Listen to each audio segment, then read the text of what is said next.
pioggia e va a telefonare col topo barba che sa di pioggia e la 24 ore perduti nel Corriere della Sera, nel va e vieni di una cameriera, ma perché ogni giorno viene sera. A volte un uomo è da solo perché ha in testa strani tarli, perché ha paura del sesso o per la smania di successo, per scrivere il romanzo che ha di dentro, perché la vita l'ha già messo al muro, o perché in un mondo falso è un uomo vero, Dio delle città e dell'immensità. Se vedo che ci sei e hai viaggiato più di noi, vediamo se si può imparare questa vita e magari un po' cambiarla prima che ci cambi lei. Vediamo se si può farci amare come siamo, senza violentarci più con nevrosi e gelosie, perché questa vita stende e chi è steso dorme o muore, oppure fa l'amore.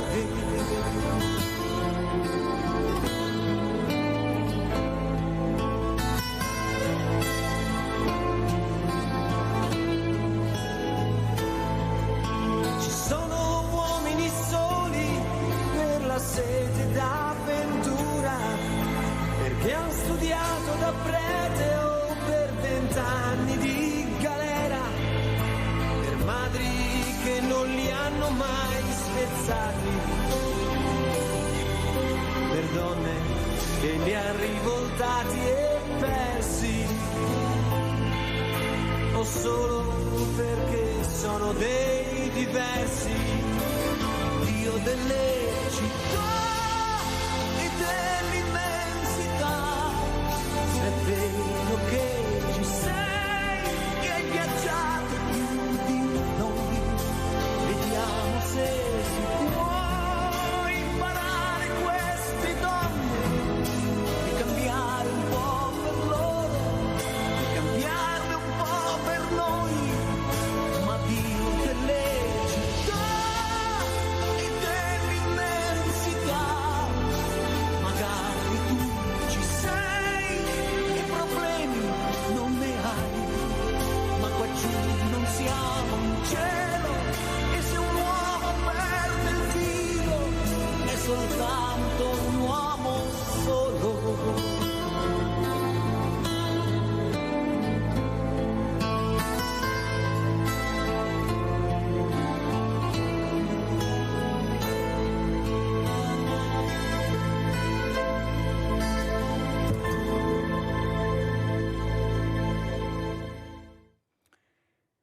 Vaillant, la battaglia per verità. I sapeva che veniva sta sciagura, i prevedeva nel mese di novembre, ma a novembre i già era già tutti sottoterra. Le case poteva prendersele pure, ma la gente, salvare le anime, perché le anime è importanti, no la diga. Per chi ciappa miliardi, perché a noi altri non conta i miliardi, ma conta la vita e basta. Ne parleremo questa mattina con un ospite graditissimo che è il dottor Piero Ruzzante, scrittore, L'acqua non ha memoria, storia salvata del disastro del Vajont. Buongiorno dottor Ruzzante, grazie di essere qui, veramente grazie per far capire che non si può dimenticare. Io sono veramente stupita, impaurita, disgustata, dottor Ruzzante, di quello che sta avvenendo, nonostante queste storie drammatiche, tutti questi morti, che non si continua a non avere rispetto per l'ambiente, per la montagna respira, cammina Eppure i miliardi, le speculazioni, il business va sopra di tutto, anche delle nostre vite. Ringrazio Ruzzante, ma ringrazio anche Sara Bona, sindaco di Tambre, primo mandato civica. Buongiorno sindaco, grazie a lei di essere qui per cercare di capire questi sindaci che sono in prima linea, gli unici che hanno le porte aperte per ascoltare il cittadino con pochissime risorse, e dovrebbero averne molto di più, perché sono proprio gli interessati, quelli che sanno cosa ha bisogno il territorio, le persone, le loro famiglie. Però purtroppo anche loro pochissimo ascoltati. Hanno fatto anche una grande squadra, si sono uniti, ma l'ascolto è un'altra cosa. La politica sta ascoltando qualcos'altro purtroppo. Oggi ci sarà questo sciopero generale, grandissimo, vedremo cosa succederà. Io mi domando forse che qualcuno dovrebbe fare qualche passo indietro nella politica e ascoltare di più le persone, gli operai, gli artigiani, gli infermieri, i medici, gli insegnanti, soprattutto il popolo che non ne può più e non ce la fa più. Allora, dottor Ruzzante, capiamo perché questo libro molto importante, L'acqua non ha memoria. Prego, dottor Ruzzante. Beh, intanto lo si capisce, lo si intuisce dal titolo. Il titolo sta a significare che non è colpa dell'acqua, non è stata colpa della natura matrigna. Il Vajont è un'altra storia, non è stata un sasso che è caduto dentro un bicchiere come qualcuno aveva scritto. Ecco, vediamo non che è stata una copertina fatalità. del libro, dottor Ruzzante, grazie, prego. Sì, certo, questa è la copertina del libro. Questo titolo sta a significare che non è stata una fatalità, la vicenda del Vajont non è stata colpa della natura matrigna, è stato causato dalla sete di profitto, da una scienza servita ai poteri forti, nonostante noi abbiamo un articolo della Costituzione, l'articolo 33, che dice che l'arte e la scienza sono libere e libero ne è l'insegnamento. La vicenda del Vajont è una storia nella quale invece la scienza si è messa al servizio in qualche modo del profitto. Questo libro è tratto interamente dalle testimonianze d'archivio. In particolar modo ci tenevo a riportare in vita le voci del popolo del Vajont. Quindi mi sono andato a recuperare tutte le testimonianze in una sorta di spoon river delle persone che hanno potuto testimoniare il giorno dopo, ma in questo libro si sentono anche le voci di chi è scomparso in quei 4 minuti, quelle 1910 persone che sono rimaste vittime della sete di profitto, perché si sapeva tutto da quasi 3 anni che sarebbe caduta la frana del Monte Toc. I dirigenti della SADE, l'azienda che aveva deciso di costruire il bacino del Vajont, erano perfettamente a conoscenza che c'era una frana larga 2,5 km e profondissima che incombeva sul lago. Nonostante questo hanno alzato il livello dell'acqua fino a oltre 710 metri. E questa è stata la causa di quello che è stato determinato, quindi non è stata colpa dell'acqua, è stata colpa dell'uomo. L'acqua non ha memoria, ma l'uomo sì ce l'ha. Come sempre basta vedere anche le ultime guerre, le tante guerre, non è colpa dell'ambiente, ma sempre l'uomo che ci mette la mano e che fa esplodere questi disastri. La natura non basta, da sola ne fa altri quando si stanca, perché l'abbiamo veramente massacrata, adesso dice basta e poi quando arriva non ce n'è per nessuno, nonostante la tecnologia e tutto quello che si può dire. Allora, sindaco Sara Bona, cosa ci racconta dopo quello che ha sentito, quello che io ho detto, com'è la situazione nel suo territorio? Donna energica, determinata, lista civica, perciò vuol dire persone, cittadini che credono in questa persona che votano e che viene eletta. Prego. Beh, intanto buongiorno a tutti e grazie di avermi invitato di nuovo in questa trasmissione che insomma ci dà un po' una panoramica di attualità, ma anche come stamattina una riflessione su quello che è stato un dramma del nostro territorio. Noi siamo vicinissimi a Longarone e al Vajont, proprio anche territorialmente confiniamo con la valle del Vajont, e il Vajont ha colpito anche la nostra comunità all'epoca, nel senso che abbiamo avuto anche noi una persona che è rimasta vittima di questa tragedia e che ricordiamo si chiamava Siro Bona, tra l'altro anche della mia famiglia, e il brutto è proprio questo, che la memoria non può passare, perché il dramma del Vajont ha poi portato degli strascichi fortissimi, soprattutto anche in questa famiglia che è stata colpita. Non è l'evento in sé che è stato drammatico e terribile, ma anche quello che è stato il dopo per un sacco di famiglie che sono state disgregate, come si è disgregato il tessuto sociale e come ancora oggi è difficile, soprattutto a Longarone, ricostruire questo tessuto sociale, nonostante siano passati 60 anni. Per cui ecco, queste tragedie non hanno solo un peso nell'oggi o nel momento in cui si verificano, ma bisogna essere attenti anche a capire quali possono essere i fenomeni che ne conseguono. Per quanto riguarda noi, dobbiamo dire, questa volta siamo stati fortunati, no? C'è stata un'emergenza maltempo poco tempo fa, qualche settimana fa, ma siamo stati abbastanza fortunati, non abbiamo avuto impatti sul territorio, se non il movimento di alcune piccole frane che sono presenti. Questo che cosa vuol dire? Vuol dire non tanto che il tempo è stato clemente, ma che in questi anni comunque ci stiamo attrezzando con degli interventi che ci permettano di salvare un pochino il territorio da questi fenomeni. Tuttavia sono interventi molto onerosi, ci sono spese di centinaia di migliaia di euro che, come ha detto bene, i comuni spesso non hanno, per cui dobbiamo chiedere e farci aiutare dagli enti anche superiori per avere poi i finanziamenti necessari per intervenire nel territorio. Noi siamo comunque un territorio a fortissimo rischio idrogeologico, a rischio sismico tra i più elevati d'Italia, per cui diciamo si vive sempre un po' Mi scusi Sindaco, ma perché queste cose che lei racconta anche in maniera pacata ma consapevole dei problemi che ha il nostro territorio vengono dette poco, se ne parla poco? Si parla di cose assurde oppure si sposta il cerino?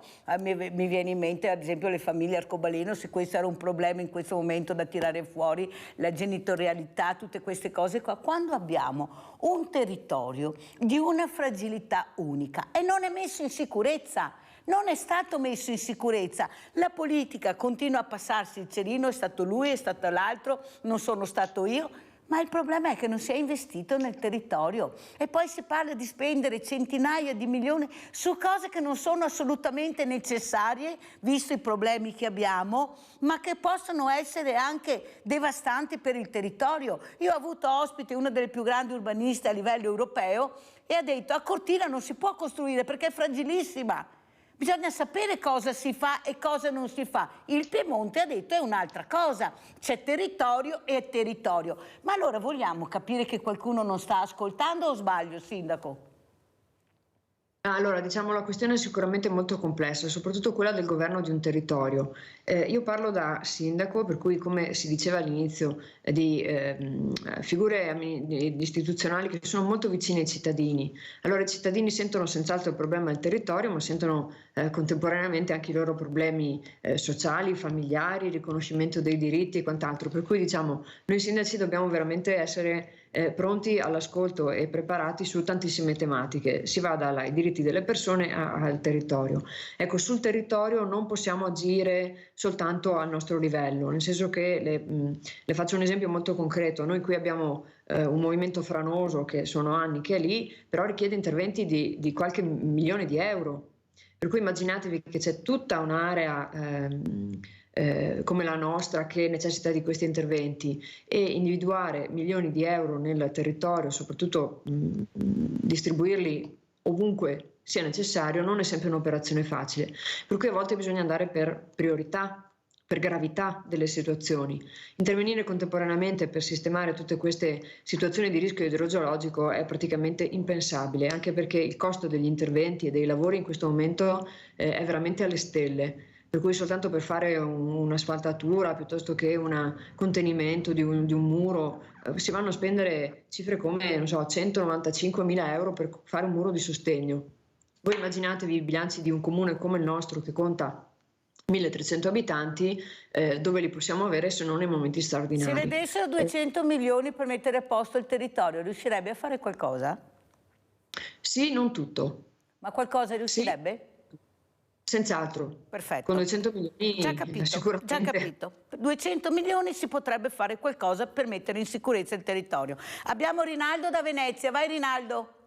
Ciao Mirella e buongiorno ai tuoi ospiti. Innanzitutto volevo dirti, Mirella, ieri ho sentito il disagio di Fabio, il disagio di Fabio, che è disabile, gli a sequestrare in macchina. Caro Fabio, non ti sei solo, tanto ti sei sulle mani della Mirella e tutta la gente del popolo di Rete Veneta, sei così. Nino con la macchina sarei venuto anche a trovarti. Comunque se ti vuoi telefonarmi per avere una compagnia, così vuoi dire il mio numero e siamo a posto. Dopo a Tambre mi andavo 70 anni fa in ferie, andavo in montagna perché avevo degli amici, dei parenti che era da Tambre, la famiglia di Zanon. E mi sono divertito tanto ed era una bellezza. E quanto riguarda il disastro del Vajont, non è stato un disastro, è stata una catastrofe creata dall'uomo, perché io sapevo da un per di anni che era una pericolosità immensa, ma io della povera gente non vi interessava niente, va bene? E cos'è? Finché non si è cascato tutto, che ci sta 1900 morti. Ed è una vergogna che non avevamo neanche che abbiamo permesso di farlo, perché non si può cancellare una roba del genere. E l'uomo con lingua dice ragazzi e combina queste robe. Non mette la vita della gente e dice ma poi succede questo, e il profitto se è alto va bene farlo. Bisogna che se svegliamo che i politici di queste robe neanche non parlano, non sa neanche cosa che voglia dire, come si vive ancora. C'è gente che è orfani da 60 anni, 70, perché la disgrazia e non va più, ma dai, è una vergogna. Bisogna che la politica dedica più tempo a queste robe, vabbè, con 160 milioni che gli dà a Tunisia per quelli che col barche, gli metteria a posto delle robe. Ora, se fa gli altri li trova, se fa la nostra regione, ma siamo gli altri veneti, te l'ho detto ancora, non contiamo neanche come il dove coppe a Roma, neanche non ne ascoltano gli altri. Bisogna che i nostri politici che sono a Roma difendano i diritti del Veneto e altro, no, poi altre Roma, chi sa andare lì. A Roma non c'è nessuno che lavora, tutti sui ministeri, non crea niente. Milioni di persone lavorano sui ministeri, pensa qui. Cara Mirella, ti lascio lavorare, buona giornata a te e ai tuoi ospiti. Allora, adesso torniamo dal dottor Ruzzante, però prima vorrei leggere questo passaggio. C'è un personaggio chiave, celebrato nel saggio di Ruzzante e Martini, Lorenzo Rizzato, fondatore del TPR, il Teatro Popolare di Ricerca, dove hanno mosso i primi passi anche Marco Paolini e Andrea Pennacchi. Rizzato è il protagonista dell'operazione Verità e Ingegneria Idraulica. È il figlio Pierantonio che racconta. Mio padre era un tecnico e lavorava con il professor Augusto Ghetti, che aveva fatto un esperimento a Nove, sopra il Lago Morto, 2 anni prima del disastro, per valutare gli effetti di un'eventuale frana nell'invaso del Vajont. Mio padre preleva i documenti, ne dà copia all'onorevole Franco Busetto, poi rimette tutto a posto. Quando la relazione viene pubblicata dal Giorno il 14 ottobre 1963, i carabinieri vanno a prendere mio padre a casa e lo arrestano. Aveva 32 anni. Farà 1 settimana di carcere, ma scoppia il putiferio e la verità viene a galla. La SADE finanziava ingegneria idraulica con 2,2 milioni di lire. Lorenzo Rizzato verrà trasferito dal rettore Belloni con lo stipendio ridotto a 13.000 lire lorde al mese per 4 anni. È la fame. Assolto nel processo a Padova, racconterà a Mixer di Minoli il 6 maggio 1996 la sua scelta coraggiosa. Queste prove erano iniziate nel 1961, poi nel 62, ma non sono mai state rese pubbliche perché dimostravano la pericolosità della frana e della tragedia poi verificata. L'Università di Padova non ha mai cancellato questa pagina nera. Serve un atto di coraggio civile. 60 anni dopo il Vajont, conclude il nostro dottor Ruzzante. Prego, dottor Ruzzante, l'importante è che sia qui questa mattina perché anche noi vogliamo capire, non basta ricordare il giorno, bisogna parlarne sempre in continuazione perché il nemico ce l'abbiamo dentro l'angolo che vuole fare ancora queste cose. Prego, dottor Ruzzante. Sì, è una storia molto importante questa di Lorenzo Rizzato che ho riportato in vita attraverso lo studio delle carte e dei documenti. Sostanzialmente emerge come nel 1960 c'è una frana sul Vajont, una piccola frana di 800.000 metri cubi che fa un'onda solo di 4 metri, però attraverso questa frana scoprono che il sistema franoso è molto molto più vasto e scoprono quel cubo di 600 metri per 600 metri che diventerà la frana del Monte Toc. In base a questa scoperta, anziché interrompere i lavori o ripensare al progetto, decidono di fare degli studi per capire quale può essere l'impatto della frana sull'area del lago. Gli studi dell'Università di Padova diranno che arriverà a 700 metri un'onda di 30 metri. In realtà l'onda fu di 200-250 metri e spazzò via tutti i paesi attorno al lago e lo studio diceva anche che bisognava valutare che cosa succederà a Longarone. Il punto importante è che siamo nel 1961.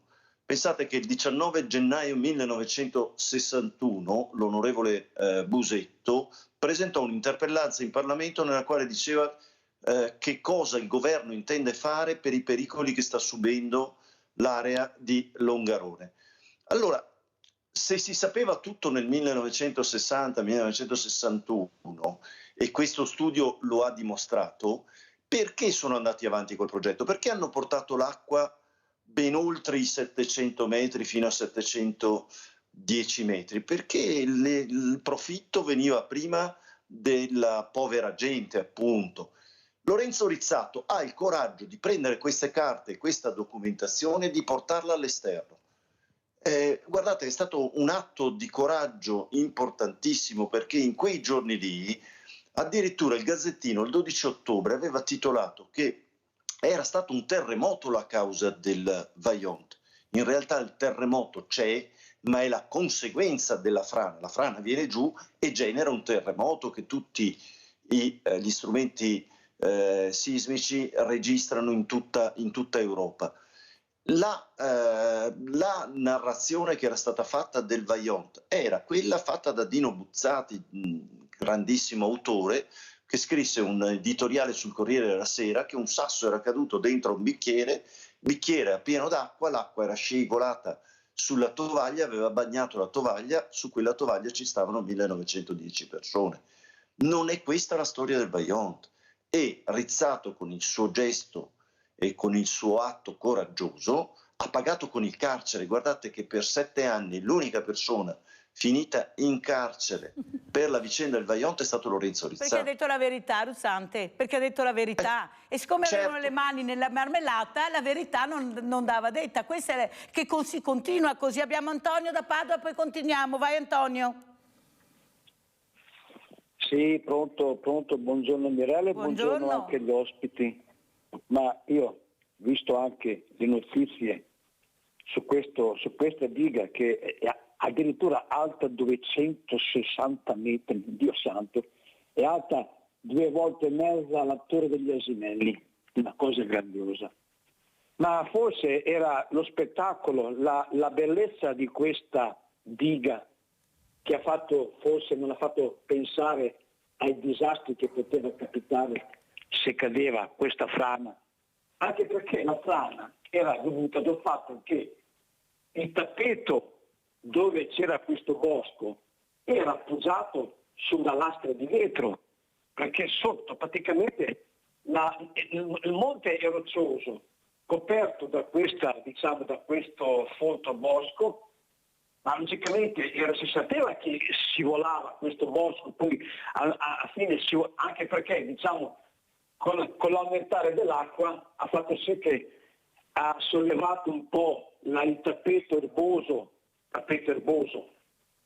fatto di secoli e secoli, e dopo questo tappeto qua è scivolato nella vasca. Ma queste cose qua non potevano pensarci prima, ma hanno continuato a costruire, ma forse era per la bellezza, per il paesaggio che si creava, senza capire che poteva succedere qualcosa di grave. Ma sai com'è? Ma poi questi qua sono effetti collaterali, perché io vedo anche in Medio Oriente, per ottenere qualcosa muoiono 12.000 persone civili. È l'effetto collaterale. Tu fai una cosa col rischio che può capitare un massacro. È una cosa assurda. Buongiorno e grazie. Grazie Antonio, sono telefonate importanti, la gente ragiona a casa, ma non si poteva pianificare prima, non si poteva pensare prima, no, non si può, perché la mente umana dell'uomo che in quel momento diventa il numero uno, la visibilità. Vi ho detto che abbiamo i faraoni che stanno facendo le piramidi, allora la prima è venuta Benigni, adesso me ne faccio un'altra, poi un'altra ancora, ma quei soldi nostri e questi soldi dove vengono impiegati a noi non vanno di sicuro bene, perché sono altre le esigenze. Dottor Ruzzante, lei però è stato anche un politico, è stato un politico anche importante, ha fatto anche 2 legislature, è stato consigliere regionale in Veneto. Il dopo se ne parla, ma il prima? Ma perché la politica non vuole dire la verità, non vuole ammettere la verità? Lei ha scritto molto bene, questo uomo che ha portato a galla la verità ha detto: guardate che c'è il problema, attenzione, viene messo in carcere, nel silenzio assoluto della politica, perché c'erano tutti anche allora, non c'era qualcuno che non si trovava lì, c'erano tutti come adesso. Eppure la verità fa male, continua a far male, non si vuole sentire la verità, perché ripeto, la torta è grande, in pochi la mangiano ma in molti muoiono. Ecco, perché la politica non vuole la verità ancora adesso nel 2023? Dottor Ruzzante. Sì, sono parole giuste quelle che lei usa, perché persino nel 2023 si sta pensando di ricostruire un nuovo bacino idraulico nel Vanoi, in un terreno, in un'area che è a rischio, nonostante tutti i comuni del Bellunese e la provincia di Belluno abbia protestato. Quindi purtroppo gli errori si ripetono. Qualcuno aveva parlato prima, aveva parlato la Tina Merlin, che aveva scritto degli articoli di fuoco sull'Unità, dicendo: guardate che c'è una frana, c'è un rischio, la gente protesta, ma la gente viene spesso ignorata dalla politica. C'era un parlamentare che aveva presentato un'interpellanza, l'ho ricordato prima, l'onorevole Franco Busetto. A quell'interpellanza del 1961, 2 anni prima, avremmo evitato qualsiasi rischio per la popolazione se avessimo agito. A quell'interpellanza la politica non ha risposto, il governo non ha risposto.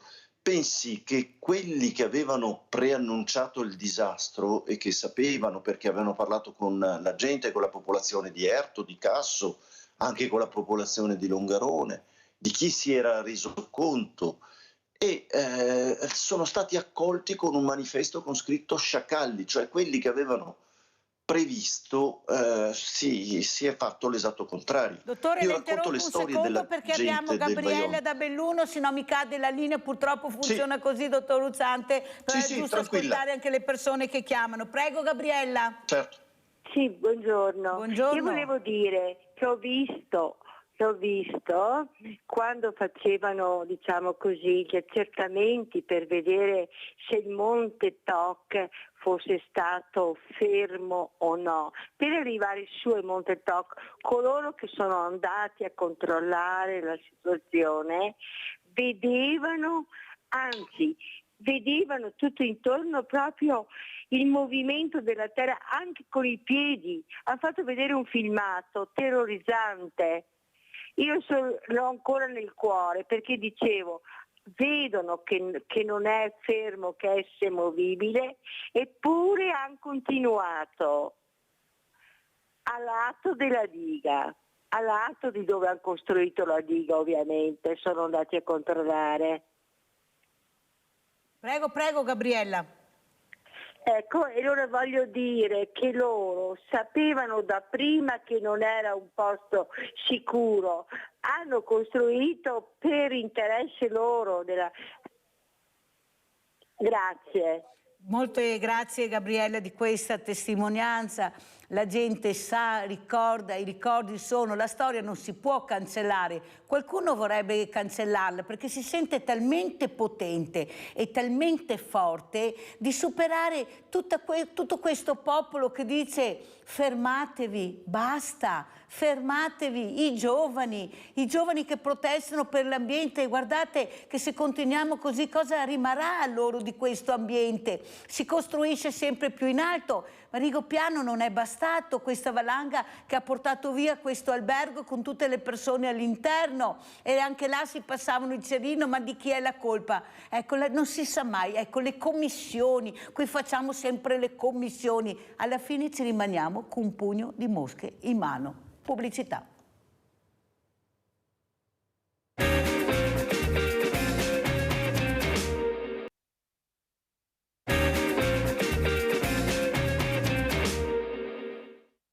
Ho visto l'onda arrivare, perché ero in finestra che guardavo, ho visto l'onda arrivare, ho visto l'acqua alzarsi. Nel mio paese l'acqua era 2 metri, oltre 2 metri,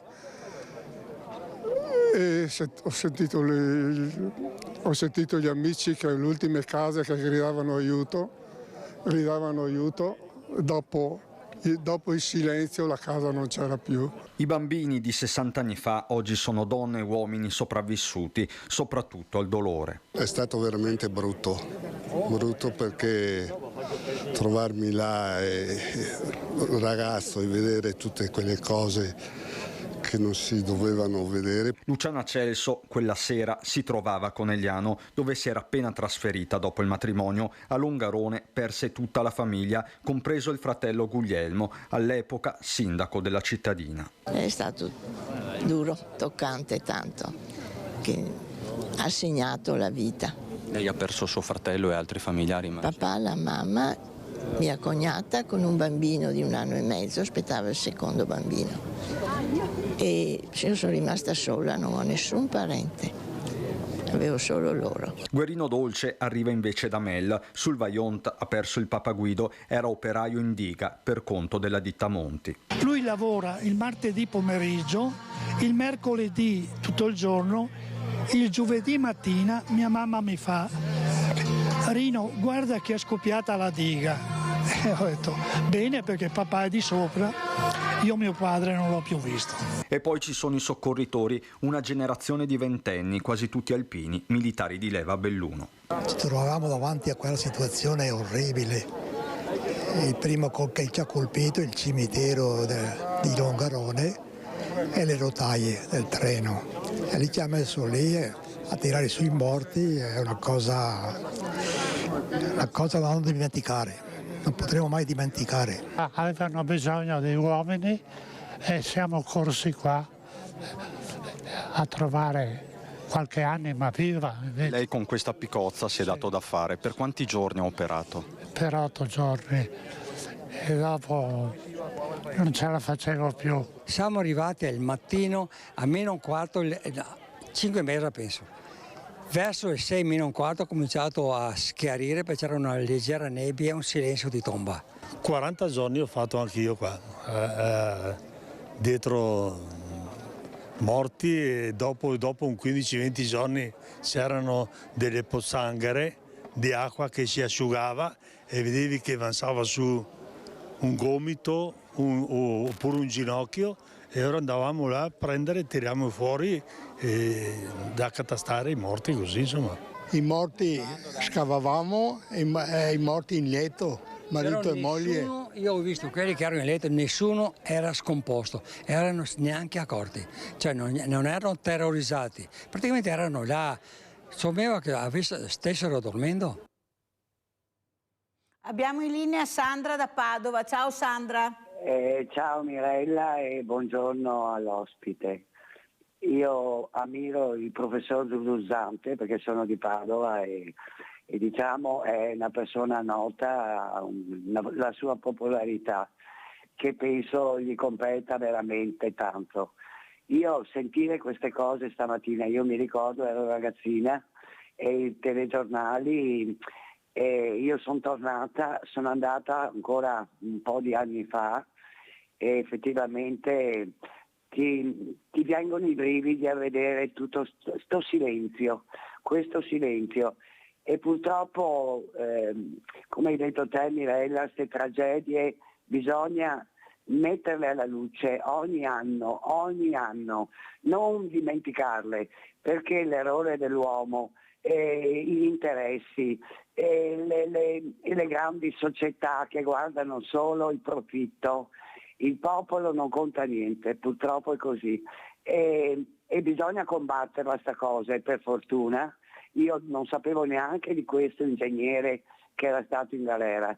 Allora l'informazione, cioè io credo che abbiamo tutti un dovere, io come tanti altri, non sono l'unica, che di informarsi. Cioè dobbiamo essere al passo con i tempi, non possiamo dire no, non voglio, perché io ho sentito anche queste riflessioni, no, per carità non parliamo della guerra, no, non parliamo di questo, no, che mi viene da piangere, ma è chiaro che mi viene da piangere, è normale, l'essere umano ha un'anima, ha un'empatia, è chiaro che ti viene da piangere, però è giusto sapere le cose, anche perché più siamo, più c'è una forza che sarà anche occulta, però ci aiuta ad andare avanti e ci aiuta a vedere il mondo con un occhio giusto, non quelli che non vedono, non vogliono sapere niente, non leggono neanche un giornale, cioè non si informano. Allora io credo che c'è molta ignoranza, non cattiveria, ma ignoranza, e purtroppo però io ammiro questa mattina e guarda, sono qui seduta in cucina, ho lasciato le mie cose da fare perché mi ha preso il cuore e sono contenta che è stato commemorato questo giorno, queste persone che sono morte, queste creature, bisogna parlarne e continua, te Mirella sei una che ne parla spesso, tante cose che vengono alla luce e io sono contenta di essere informata di quello che è successo, di sapere che quell'ingegnere ha fatto la galera, che è stato bistrattato e criticato, giudicato, e purtroppo queste cose succedono e speriamo che a forza di parlarne siano meno le cose che succedono in futuro. Vi saluto e scusate che vi ho Grazie invece Sandra, sono testimonianze preziose le vostre telefonate. Sindaco, cosa ne dice Sindaco Bona? Ecco, queste persone, questi cittadini che si indignano, che dicono vogliamo anche noi sapere la verità, vogliamo conoscere. Prego Sindaco. Ma allora, questa è una riflessione veramente da fare, nel senso che nel passato le persone erano molto più attente anche a quello che succedeva nel proprio territorio. Faccio un esempio molto concreto. Immaginatevi il nostro consiglio comunale in questi anni è deserto. Nessuno partecipa più ai consigli comunali, che sono il luogo dove si discute, si chiarisce e si spiega quello che il comune sta facendo. Sono deserti. Una volta il nostro consiglio comunale era pieno di gente, addirittura si fermavano sulle scale fino a fuori la porta del municipio.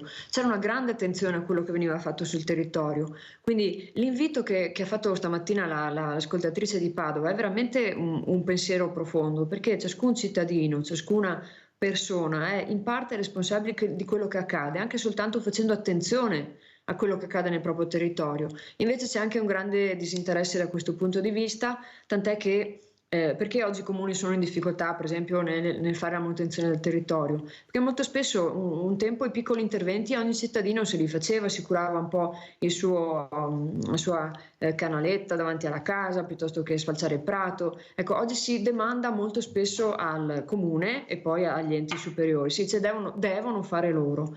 Una volta c'era un po' più amore anche per il proprio territorio, ognuno faceva un po' la sua parte e questo contribuiva a far sì che le cose rimanessero più in ordine. Quindi l'invito che facciamo anche oggi è quello di cercare di far resuscitare un po' questo amore, questo interesse per il proprio territorio e per quello che succede.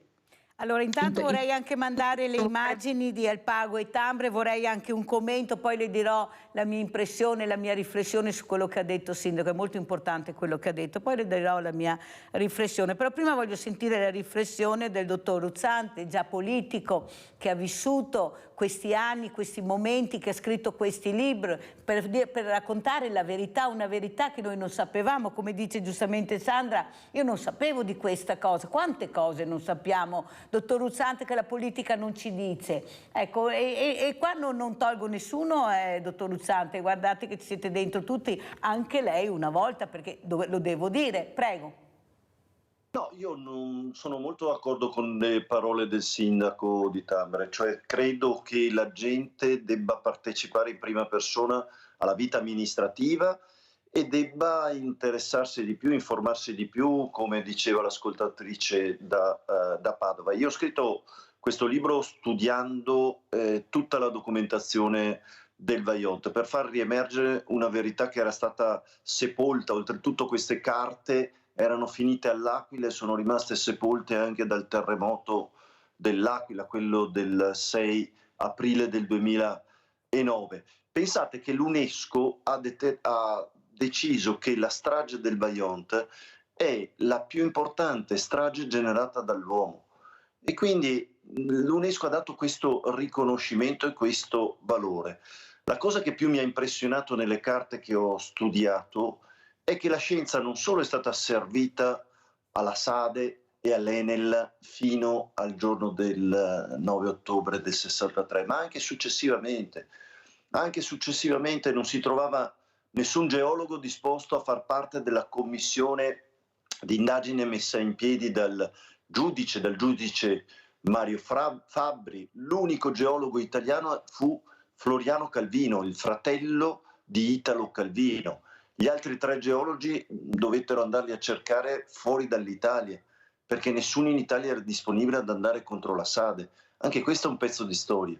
Ho trovato vicende che riguardano il geologo Müller, che dopo la vicenda del Vajont si mise al servizio della SADE, modificò documenti per in qualche modo stare dalla parte della teoria dell'imprevedibilità. Ma come imprevedibilità? Se 3 anni prima avevano studiato la possibilità e cercato di capire cosa sarebbe successo se la frana veniva giù, era evidente che sapevano esattamente tutto. Purtroppo il progetto del Vajont è nato in un bacino sul quale non è stata fatta un'indagine geologica. Presentarono la documentazione senza l'indagine geologica. Che era quella importante.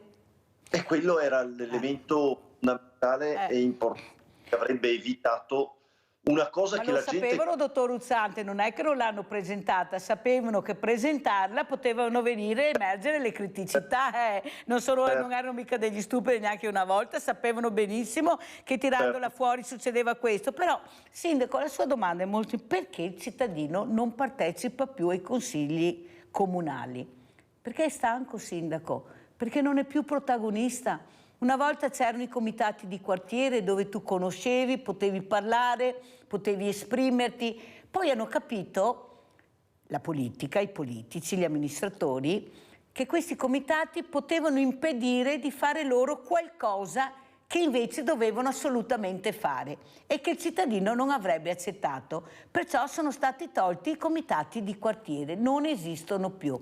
Consiglio comunale, tu vai ma non puoi parlare. Devi ascoltare. Il cittadino vuole essere protagonista, sindaco. Vuole essere ascoltato, dire quello che pensa. Perché questa trasmissione ha tanto successo, sindaco? Perché lascia parlare il popolo. Il popolo parla, il popolo si esprime, si confronta con i più grandi che posso avere ospiti. Ieri avevamo il grande professor Garattini che ha spiegato ad esempio che i farmaci che noi usiamo come donne vengono testati solo sugli uomini ed è uno scandalo perché sono 2 cose completamente diverse. Ma chi è che ci dice queste cose, sindaco? Ma chi è che ci racconta? Lei lo sapeva che i farmaci per noi donne sono testati solo sugli uomini? No, è vero, è giusto quello che dice.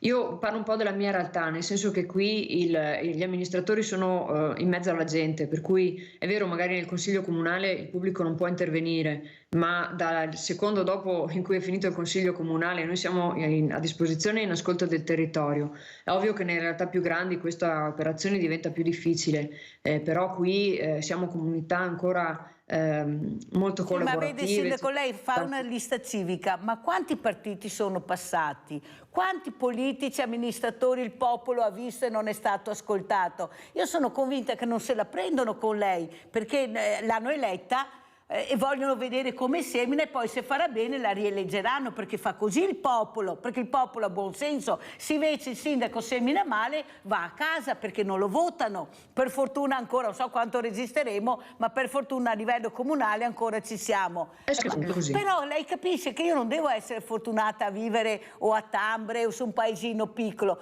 io devo essere la persona che viene ascoltata nel momento del bisogno. Anch'io ho sindaci che dicono nel sociale ho investito tanti soldi, siamo bravi, poi arriva la telefonata della signora ammalata a casa che dice guarda che io sono nel suo comune e sono sola e abbandonata. Capisce il sindaco che è molto importante ascoltare, capire le esigenze. Voi dovete battere i pugni forte perché avete il coltello dalla parte del manico, perché siete in tanti, sindaco o sindaco come vuole che la chiami, siete in tanti e potete fare la mano forte. Avete sentito cosa è successo anche con la finanziaria? I sindaci vanno ascoltati perché sanno i bisogni del territorio, delle persone, perché ogni territorio è a sé, non tutti hanno gli stessi bisogni. O sbaglio, sindaco? L'ho persa? Ecco, quando comunque la riprenderemo. Ruzzante, cosa dice? Lei già politico oppure fa ancora politica, Ruzzante? No, beh, lo faccio come volontario nelle feste, mi piace fare la politica di base adesso. Cosa dice in base a quello che ho detto io? Come commenta le mie parole, Ruzzante? Ma non c'è ombra di dubbio, questa finanziaria è distantissima dal popolo, non c'è ombra di dubbio. Si pensi che tagliano le risorse ai comuni e alle regioni ed è una finanziaria distante dal popolo perché non capisce che le famiglie sono sempre più in difficoltà ad arrivare a fine mese. Mi dispiace veramente che le promesse che erano state fatte non sono state fatte.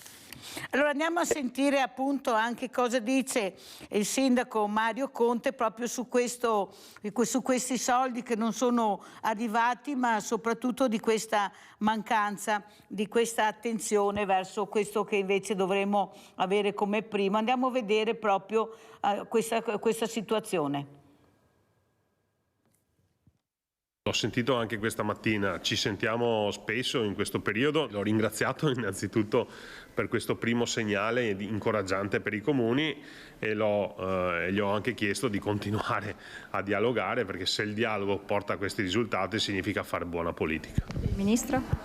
Il Ministro come sempre si è dimostrato molto disponibile. Telefonata tra il presidente ANCI Veneto e il ministro Giorgetti dopo la cancellazione del taglio di 100 milioni di euro per i comuni e 50 milioni per le città metropolitane e le province approvate in Commissione Senato. Questi erano i fondi stanziati nel 2021 per l'annualità 2023 che erano in bilico anche quelli che sarebbero stati quasi retroattivi, quindi capite le difficoltà poi per gli enti locali, però questi sono stati messi al sicuro. È stato accolto il grido d'allarme dei sindaci e la risposta arrivata dal governo incoraggiante perché, continua Conte, consente di guardare ai servizi essenziali per i nostri cittadini con serenità. Un primo passo, ma il dialogo e soprattutto le richieste degli enti all'esecutivo continuano. Adesso, sempre attraverso il dialogo e il confronto con il governo, lavoriamo per le future annualità, quindi 2024-2025, perché ovviamente la nostra programmazione si sviluppa nel triennio e abbiamo bisogno di garanzie. Abbiamo Leone da Tre Baselighe. Ciao Leone. Ciao Mirella, grazie, saluto i tuoi ospiti.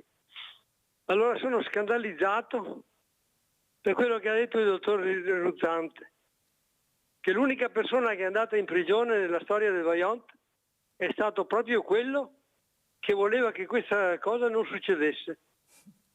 Ma in che paese siamo? Ma è incredibile.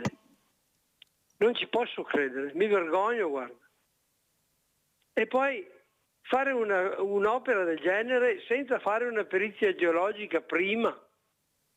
Ma in che paese siamo? Cioè questo paese non è un paese normale, cioè non c'è professionalità.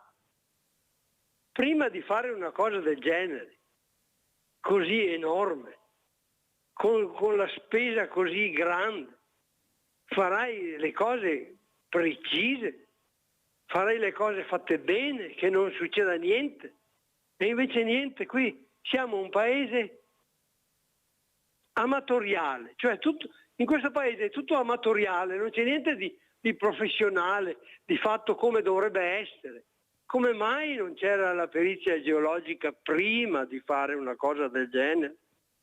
Ciao Mirella, grazie. Grazie a te Leone, un'altra testimonianza, avete capito quanto è importante far conoscere, e ringrazio Ruzzante che fa capire ancora una volta, ecco, che il nemico ce l'abbiamo dietro l'angolo. Attenzione quando dite bravi a certi politici, attenzione, attenzione, attenzione, che la stanno raccontando nella maniera che non è quella giusta. Allora è tornata il sindaco Bona, ha sentito il sindaco quello che avevo detto? Che avete il coltello dalla parte del manico, che dovete farvi ascoltare di più perché siete in tanti, avete dei numeri importanti? Sì, sono assolutamente d'accordo su questo, perché gli 8.000 comuni sono la spina dorsale dell'Italia.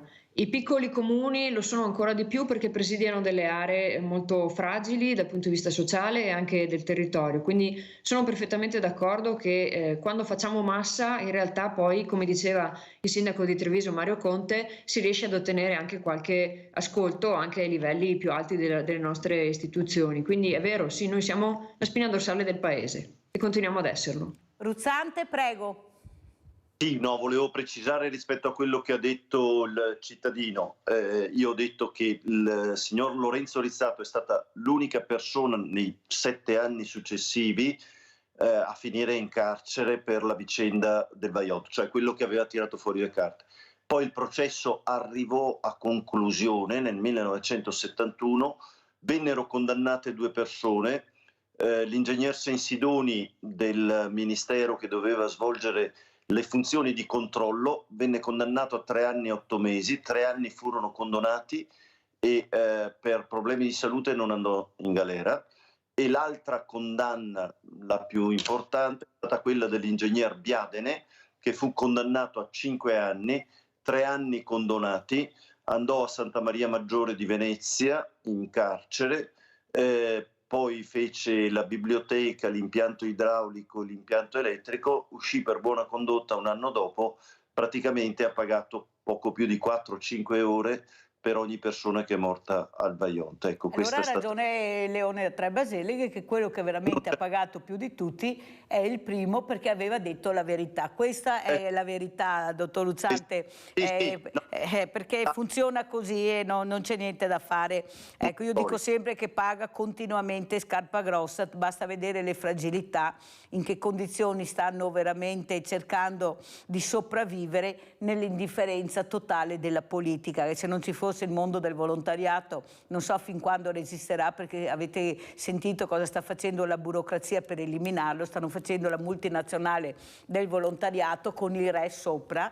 Ecco, questo sicuramente, se qualcuno dice che non sto dicendo la verità, se per cortesia vuole dirmelo, vuole farsi sentire, che facciamo un confronto diretto, io ne sarei grata. Però, dottor Ruzzante, quello che veramente, poi la lascio perché ormai il tempo è volato, ma era importante questo tempo e avete sentito quanto è stato apprezzato, ecco, soprattutto la politica che non ascolta, indipendentemente del colore politico, dottor Ruzzante, i problemi veri dei cittadini non vengono ascoltati da nessuno. La politica di sinistra che non ha fatto quello che doveva fare, tanto è vero che l'operaio, l'artigiano, ha votato Lega, ha votato altri partiti, poi è andato ai 5 Stelle, poi adesso andrà in qualche altro, Fratelli d'Italia, cioè perché è allo sbando totale, è nella confusione totale, non sa più dove andare a parare, ma gli stipendi rimangono gli stessi da una vita, le pensioni rimangono le stesse da una vita, il mondo delle fragilità non fa un passo in avanti. Allora lei cosa vuol dire da già politico?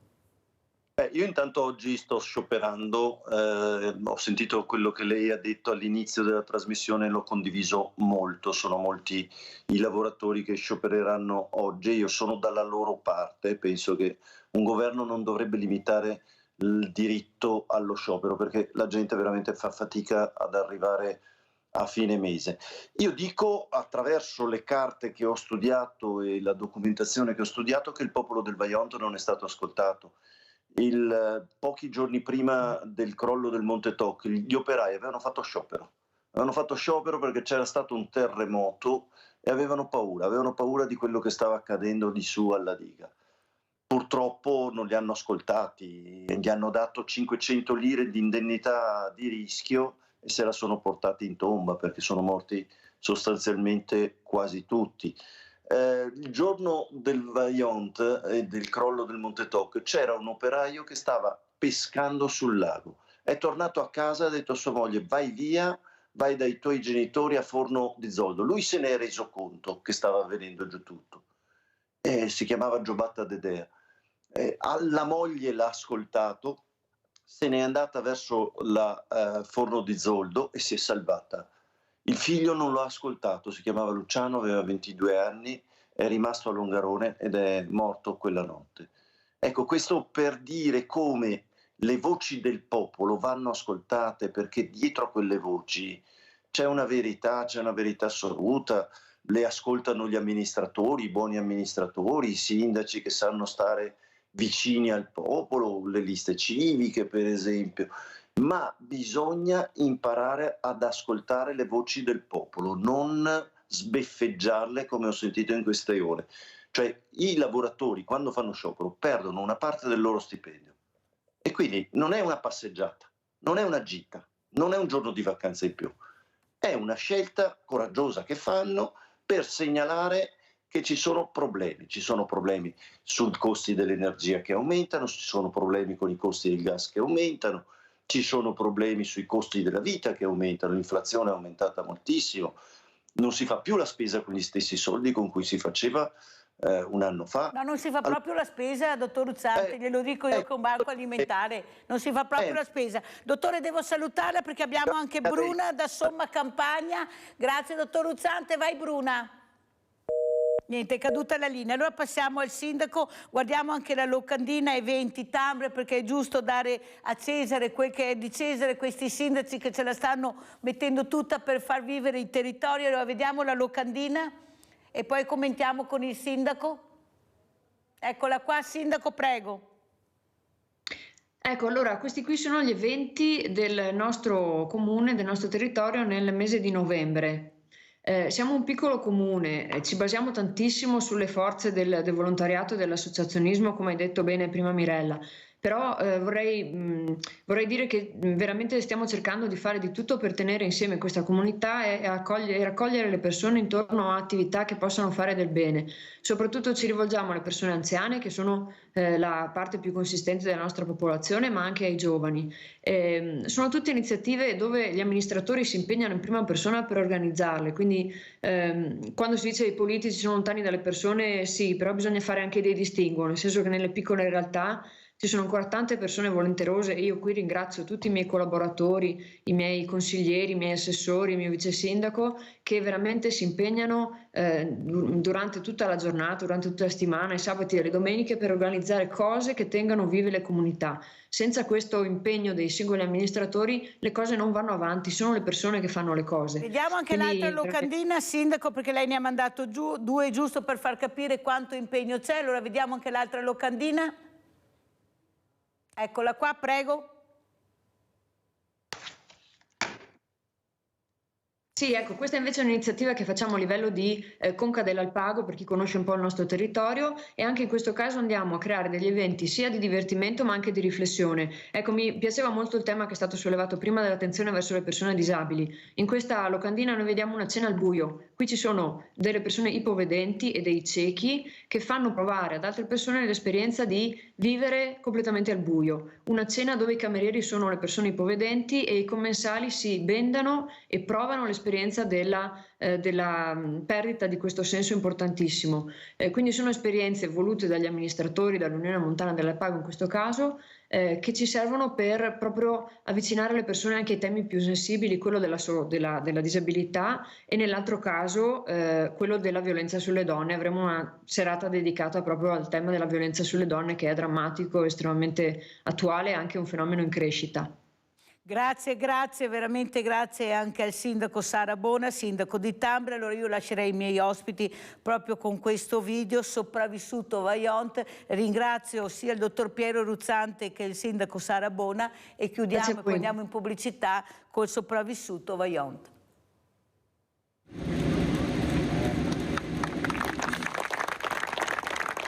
Senza soccorritori oggi Longarone probabilmente non esisterebbe e nella giornata dedicata proprio a questi angeli è stato loro intitolato un viale, il viale Soccorritori del Vajont, una strada su cui si affaccia Longarone Fiere a testimonianza del legame stretto e inscindibile tra l'opera solidale dei soccorritori del 1963 e la nuova Longarone nata dalla ricostruzione. Uno dei tanti momenti emozionanti che si vivranno per le celebrazioni dei 60 anni dal disastro del Vajont, che culmineranno domani con l'arrivo del capo dello Stato Sergio Mattarella. A rappresentare la memoria storica di quel disastro l'associazione Vajont Il futuro della memoria, con il presidente Renato Migotti, che al Presidente della Repubblica rinnoverà quelle stesse richieste presentate in occasione della prima visita a Longarone nel 2019. Che lo Stato si faccia carico della gestione e della manutenzione del cimitero delle vittime Vajont, e in più aggiungiamo anche un'altra richiesta, che gli atti processuali del disastro del Vajont, che sono pervenuti dall'Aquila dopo il terremoto dell'Aquila a Belluno per essere riprodotti, possano rimanere a Belluno come proprio gli atti originali e non restituiti all'Aquila. Una memoria, quella del disastro del Vajont, da non cancellare perché non accada mai più, ma tra chi come Migotti, che quel 9 ottobre 63 perse i genitori e il fratello e visse da vicino la tragedia, cresce l'amarezza per una consapevolezza che manca anche, spiega, tra le nuove famiglie che si stabiliscono a Longarone. Secondo me non si sono impadroniti della storia del paese, della città, dove vivono, dove lavorano, dove hanno deciso di mettere su famiglia. Manca una partecipazione, diciamo, corale della nostra cittadinanza alle commemorazioni, e quindi dobbiamo così significare il fatto che il Vajont ha insegnato poco.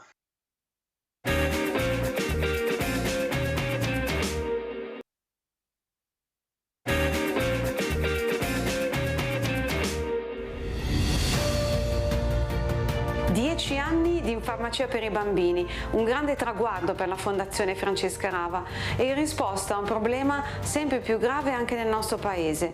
Secondo gli ultimi dati Istat, un bambino su 8 vive in povertà sanitaria, cioè non ha accesso alle cure mediche di cui ha bisogno. E con questa consapevolezza, 10 anni fa, abbiamo dato vita all'iniziativa Infarmacia per i bambini, insieme al network KPMG Italia, in collaborazione con Federfarma, Cosmofarma e con il patrocinio della Federazione Ordini Farmacisti Italiani e del Ministero della Salute. Ogni anno, nella settimana del 20 novembre, giornata mondiale per i diritti dell'infanzia, in migliaia di farmacie in tutta Italia raccogliamo farmaci e prodotti baby care per bambini che non potrebbero permetterseli. Ogni farmacia, al termine della raccolta, consegna i prodotti ad un ente sul territorio a cui è abbinata, casa famiglia, comunità per minori, centro accoglienza. In 10 anni abbiamo raccolto 1,5 milioni di prodotti che abbiamo donato a 4.000 enti beneficiari in Italia e l'ospedale San Damiano in Haiti, 212.000 i bambini aiutati. Tutto questo non sarebbe stato possibile senza le 13.000 farmacie che hanno aderito, i 22.000 volontari impegnati nella raccolta, le aziende amiche che hanno sostenuto la campagna. Molti i rappresentanti delle forze armate, dalla Marina Militare all'Aeronautica, da sempre al nostro fianco come volontari. Una rete di solidarietà straordinaria tra farmacisti, clienti, volontari, enti beneficiari beneficiari, istituzioni e aziende, premiata più volte con una medaglia da parte del Presidente della Repubblica, un'azione di responsabilità sociale, locale e nazionale che ha saputo generare un'economia circolare virtuosa. One Planet, One Health. Il Covid ci ha insegnato che siamo tutti interconnessi e che la salute delle persone e quella del pianeta dipendono l'una dall'altra. Tutti insieme possiamo contribuire al raggiungimento dell'obiettivo numero 3 dell'Agenda 2030 delle Nazioni Unite, salute per tutti e per tutte le età, con il farmacista al centro, sentinella del bisogno e prima risposta nel territorio. In questi anni abbiamo potenziato in farmacia per i bambini con attività di formazione sulla sostenibilità sociale e ambientale, sui disturbi mentali che affliggono i più giovani. Abbiamo anche aperto una farmacia di strada a Baranzate di Bollate, vicino a Milano, e a Persiceto, vicino a Bologna, 2 aree di grande bisogno. E abbiamo dato vita all'iniziativa Al farmaco sospeso, che ci ha permesso di continuare a donare migliaia di prodotti per l'infanzia. 10 anni è un grande traguardo. Ho visto nascere e crescere in farmacia per i bambini, che è diventata sempre più importante, soprattutto negli ultimi anni, in cui la povertà sanitaria è drammaticamente aumentata a causa della pandemia. Ho visto tanti farmaci consegnati ai bambini in Italia e in Haiti, all'ospedale San Damien, unico pediatrico dell'isola. Ma la gara di solidarietà continua ancora. Mi rivolgo a voi, farmacisti, clienti, aziende, volontari, stateci vicino. Tutti insieme possiamo salvare migliaia di bambini. Dal 18 al 25 novembre vi aspettiamo in farmacia.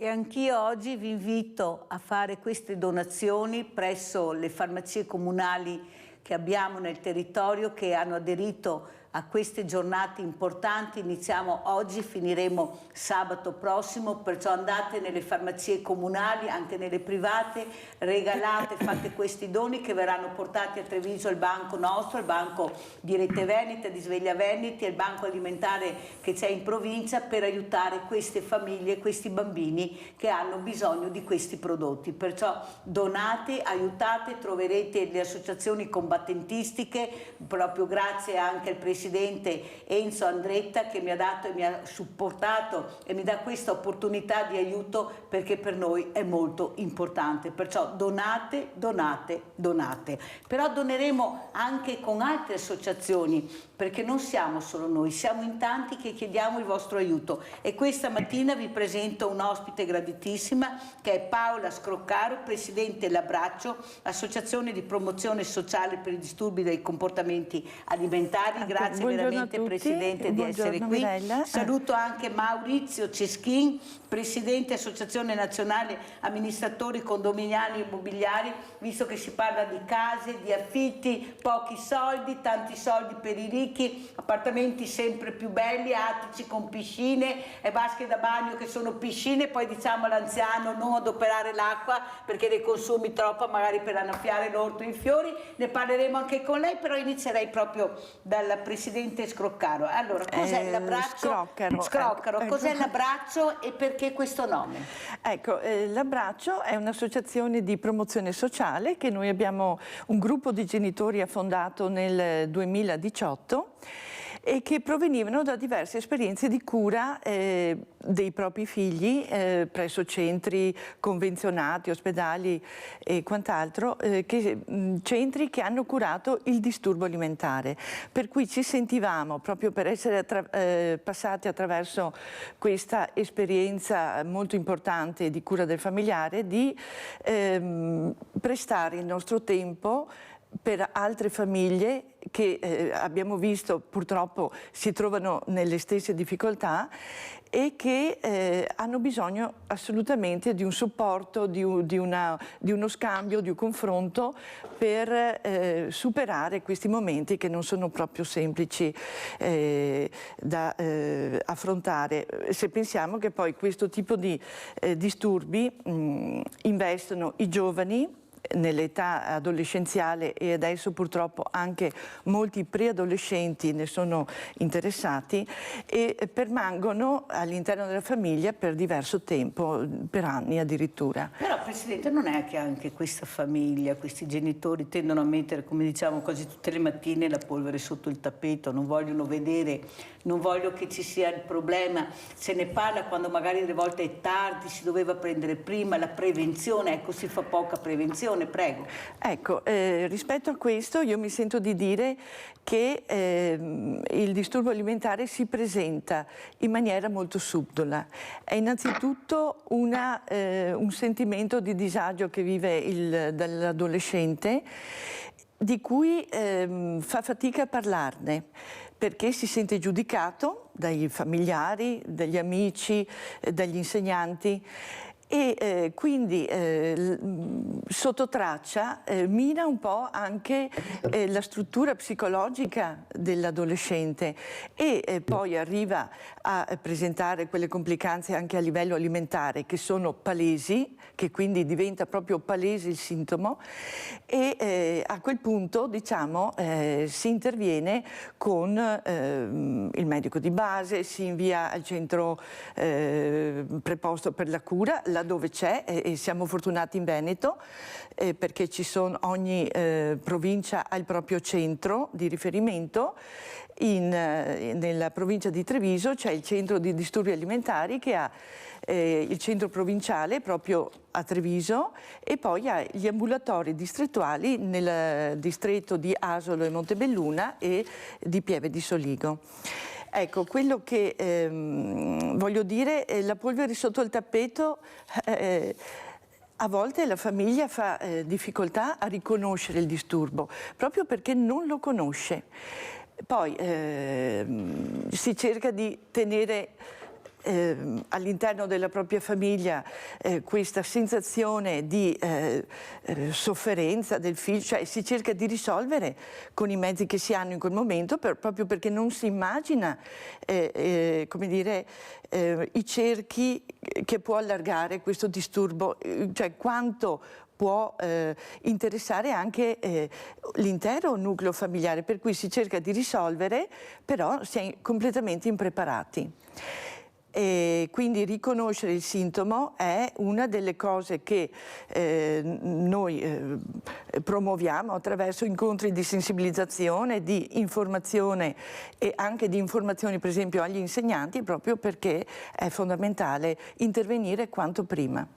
Presidente, ma quello che si nota almeno quando io ho questi ospiti che vanno dai pediatrici, ai medici di famiglia, anche a degli esperti, è che purtroppo si arriva sempre, quasi sempre tardi, nel senso che i segnali ci sono.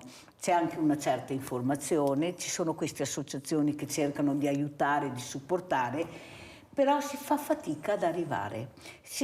Si pensa sempre di riuscire da soli a risolvere il problema, cosa che non esiste.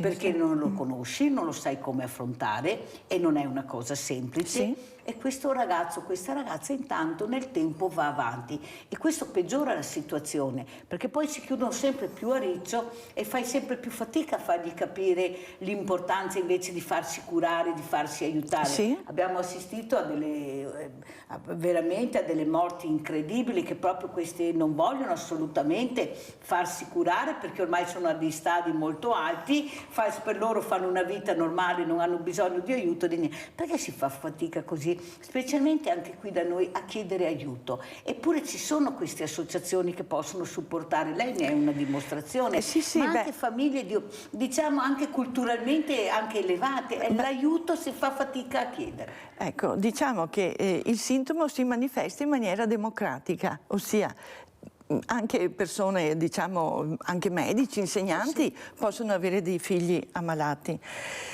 Quello che si fa fatica ad accettare è che è una malattia poi alla fine mentale. Quanto siamo preparati ad affrontare una malattia mentale e lo stigma che la malattia mentale ha per quel ragazzo, per quella ragazza, per la famiglia. perché la famiglia si sente giudicata, ma magari ho fatto di tutto, ho permesso gli studi più adeguati, ho permesso magari l'istruzione anche all'estero, eccetera, Non eccetera. manca niente, Non manca nulla, eppure è mancato qualcosa. Se andiamo a vedere, i nostri genitori sono tutte, cioè quelli che partecipano ai gruppi di mutuo aiuto, sono delle bellissime persone, molto amorevoli, molto, che si sono dedicati, hanno investito una grande parte del loro tempo proprio anche per l'educazione dei figli, per fare esperienze con i figli, non per delegare ad altri, ma proprio per vivere una pienezza anche di amore familiare. Eppure questo è accaduto. Perché? Perché magari se ci fosse qui un esperto, ecco, di disturbi alimentari, ci spiegherebbe che i fattori sono molteplici. Ci sono fattori ambientali, fattori genetici, fattori di predisposizione, anche familiare, e poi c'è un fattore sociale, che purtroppo abbiamo visto quanto i social siano anche invasivi nella vita di tanti ragazzi e quanto sono magari preparati anche a livello critico ad affrontare un'emancipazione, ecco, una crescita del proprio io senza farsi influenzare da questi social. Però è anche vero, Presidente, che io ho tanti medici che vengono e quello che traspare è che poi quando si va alla fonte di questo problema, quasi sempre è un problema che riguarda anche i genitori. Nel senso che da piccoli, se il genitore non mangia una cosa, automaticamente anche il bambino non la mangia. Sì. E questo vale sia per la frutta, per la verdura che il pesce o per certe pietanze. Però è anche dimostrato che quando il bambino mangia nella mensa assieme ai suoi amici, questa mensa che è, non guardiamo le cose negative, guardiamo quelle positive, che è seguita da persone competenti, esperte, che sanno quanto importante è il colore, ecco, le calorie. Il bambino mangia queste cose che non mangia a casa. Allora noi vogliamo far capire anche con lei questa mattina quanto importante è fare squadra, non togliere il bambino dalla mensa perché il mio bambino ha mangiato troppo poco. Ecco, così dicevano i miei ospiti.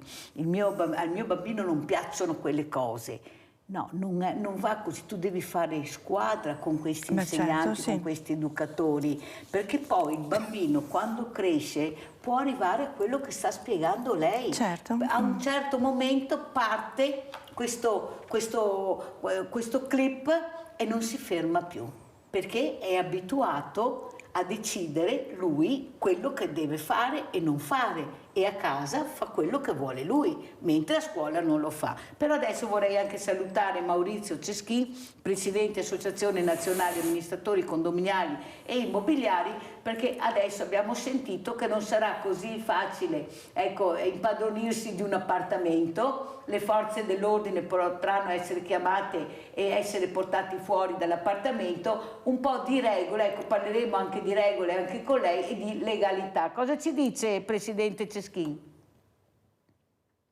È un problema che sta diventando molto serio e soprattutto avere appartamenti in questo periodo non è così semplice perché c'è una grossa richiesta e c'è poca disponibilità. Il problema di far inserire certe persone non è così accettato dai proprietari perché vogliono le super garanzie, in particolar modo quando succede qualche problema di morosità. E questo ci sta creando dei problemi a livello gestionale come edifici per il discorso delle rate, per le rate, e poi chiaramente noi dovremo sempre rivolgersi alla proprietà, la proprietà chiaramente per diversi sempre cerca di prolungare e quindi siamo sempre un po' con le mani legate. Qua si tratta, come si diceva, possibilmente di fare squadra, nel senso, come avete accennato anche prima, di collaborare sia con il proprietario che con l'inquilino, di fare in modo che le rate vengano pagate, altrimenti purtroppo c'è sempre questa problematica dello sfratto che è sempre antipatico per tutti, insomma. Presidente Ceschini, un'altra cosa che preoccupa sono questi mutui a tasso variabile che impediranno a molti di riuscire finalmente ad avere questa casa, ma soprattutto questi costi, l'affitto è una delle prime voci, ecco, con stipendi di 1.000-1.200 euro oppure questi mutui altissimi a tasso variabile non ce la faranno.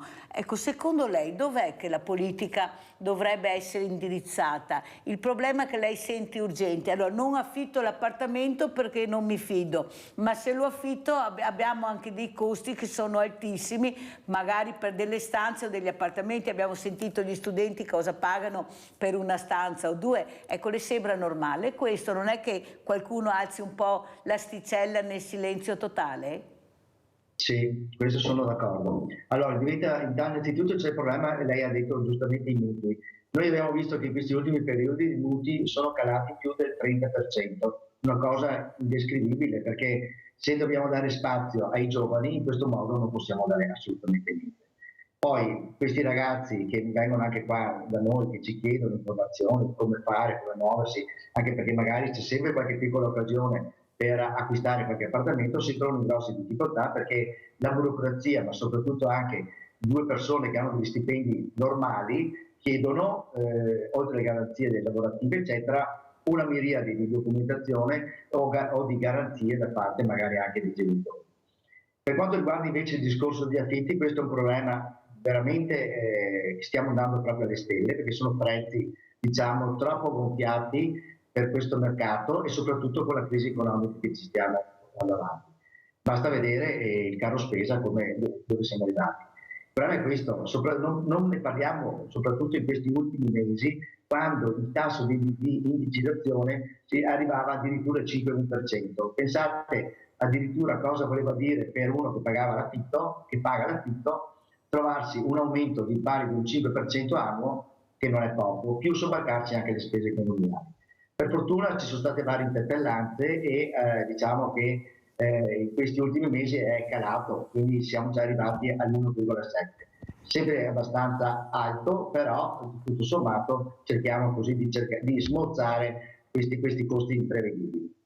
Poi purtroppo il problema è che tanta gente non guarda la tipologia del contratto, perché abbiamo varie tipologie, sia per quanto riguarda il discorso di studenti, come lei accennava prima, che hanno affitti veramente alle stelle, soprattutto parliamo di Padova, Milano, le città grosse, dove c'è una fortissima richiesta, parlano addirittura di 800-900 euro per cose improponibili più le spese comunali. Pensate, un povero operaio che sta facendo sacrifici per mandare il figlio a studiare, per avere un avvenire futuro, cosa si può trovare? Allora io penso, Presidente Scrocaro, che veramente viene un disturbo mentale, ecco, anche questi ragazzi che devono studiare, devono cercare anche di fare anche una vita serena, perché sono studi anche impegnativi, molto lontani da casa. Io ho ricevuto le telefonate che dicono ma si possono muovere, devono prendere il treno, le corriere, non è così semplice come dire fare. Ecco, sono delle problematiche che se anche queste persone, qua poi chiederò anche a Ceschini cosa ne pensa, ecco,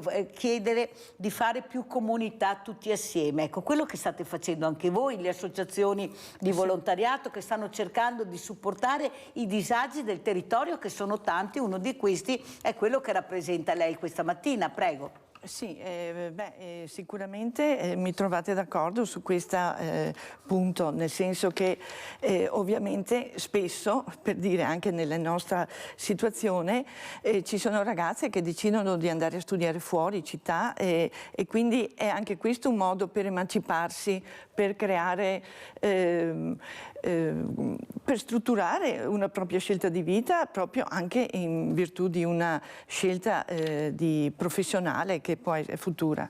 Quindi non è per niente semplice per le famiglie affrontare spese di questo tipo.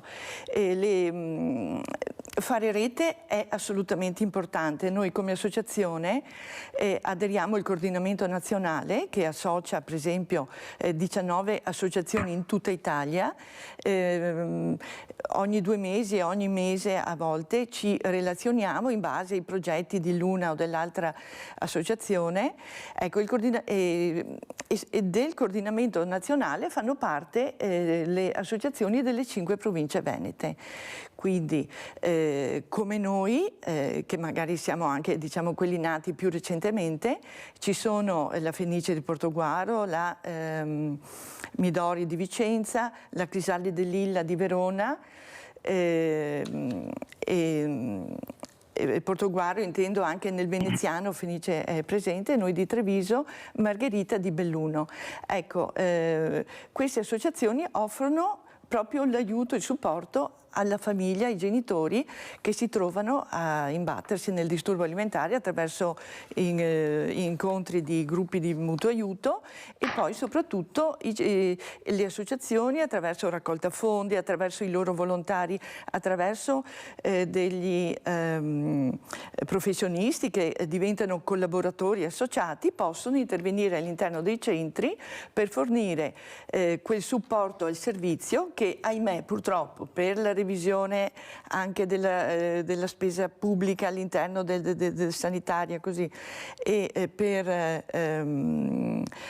altre situazioni insomma di avvicendamento del personale, a volte ci sono dei servizi che si interrompono lasciando spiazzati un po' anche i Allora andiamo le adesso proprio a Venezia, andiamo a vedere all'ULSS 3 disturbi alimentari, andiamo a vedere qual è il problema. Bene.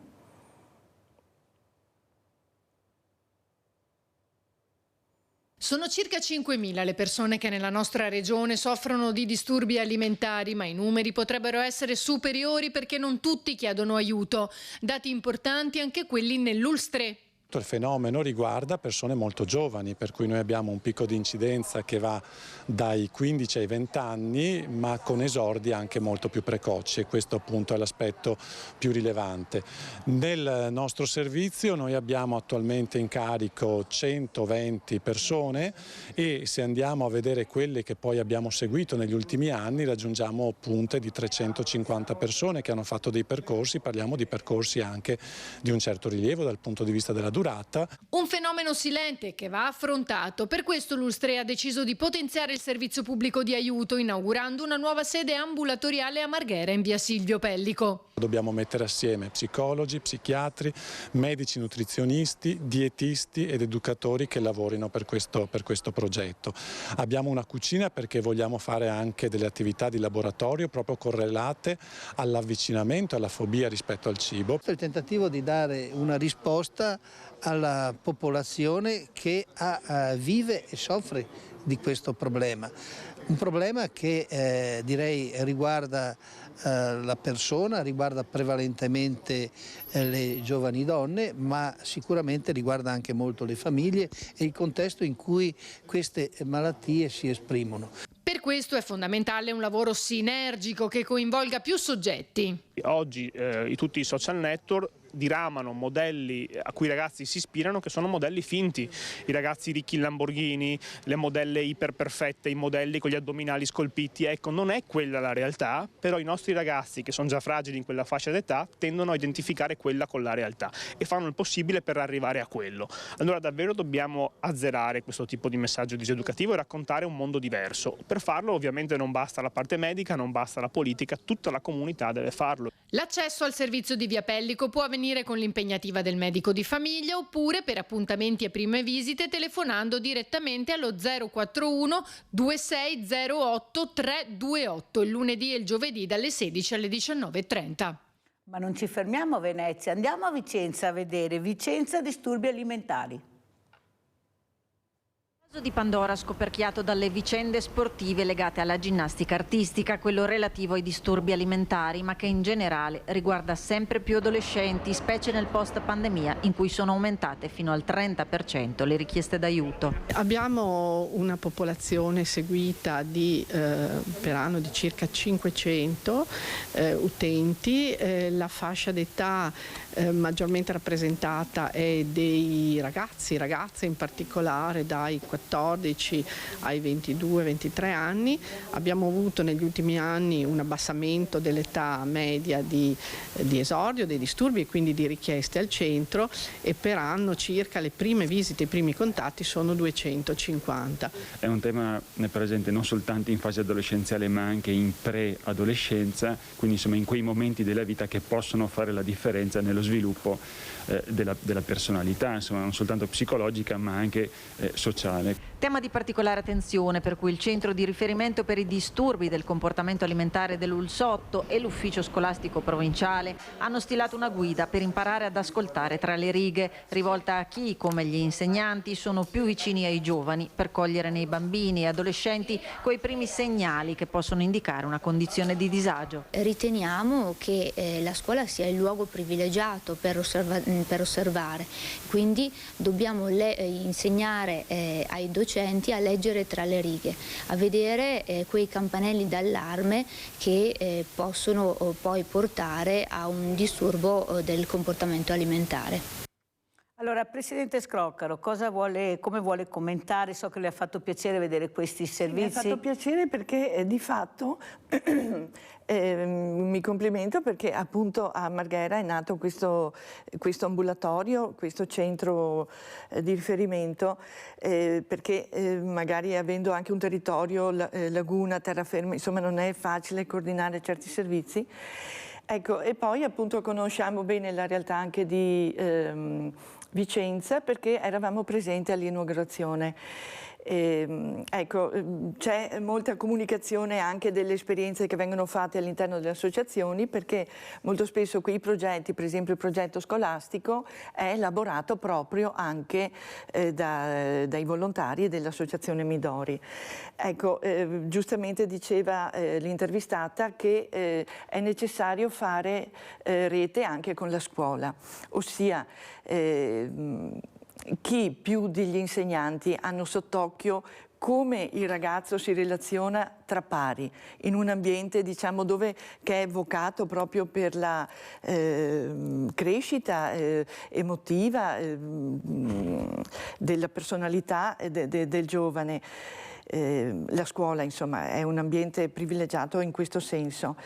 Per quello noi adesso abbiamo anche proposto l'anno scorso un progetto scolastico, per esempio al Liceo Da Vinci di Treviso, lo abbiamo proposto in diverse scuole superiori, siamo appunto in attesa di risposta e questo nostro progetto è nato appunto all'interno di una collaborazione con delle psicologhe che hanno lavorato al centro, che hanno l'esperienza del centro disturbi alimentari di Treviso. Perciò professionisti? Sì, persone che hanno quelle competenze necessarie per intercettare anche per, come dire, formare anche gli insegnanti su quali sono i segnali da cogliere, che magari adesso tutti per esempio si vestono in un certo modo e non sempre c'è l'abbigliamento aderente, a volte è un abbigliamento troppo morbido, magari nasconde una magrezza subdola che va appunto sondata anche tendono attraverso certi nascondere quella che è anche la realtà del corpo, evitamento sociale e quant'altro.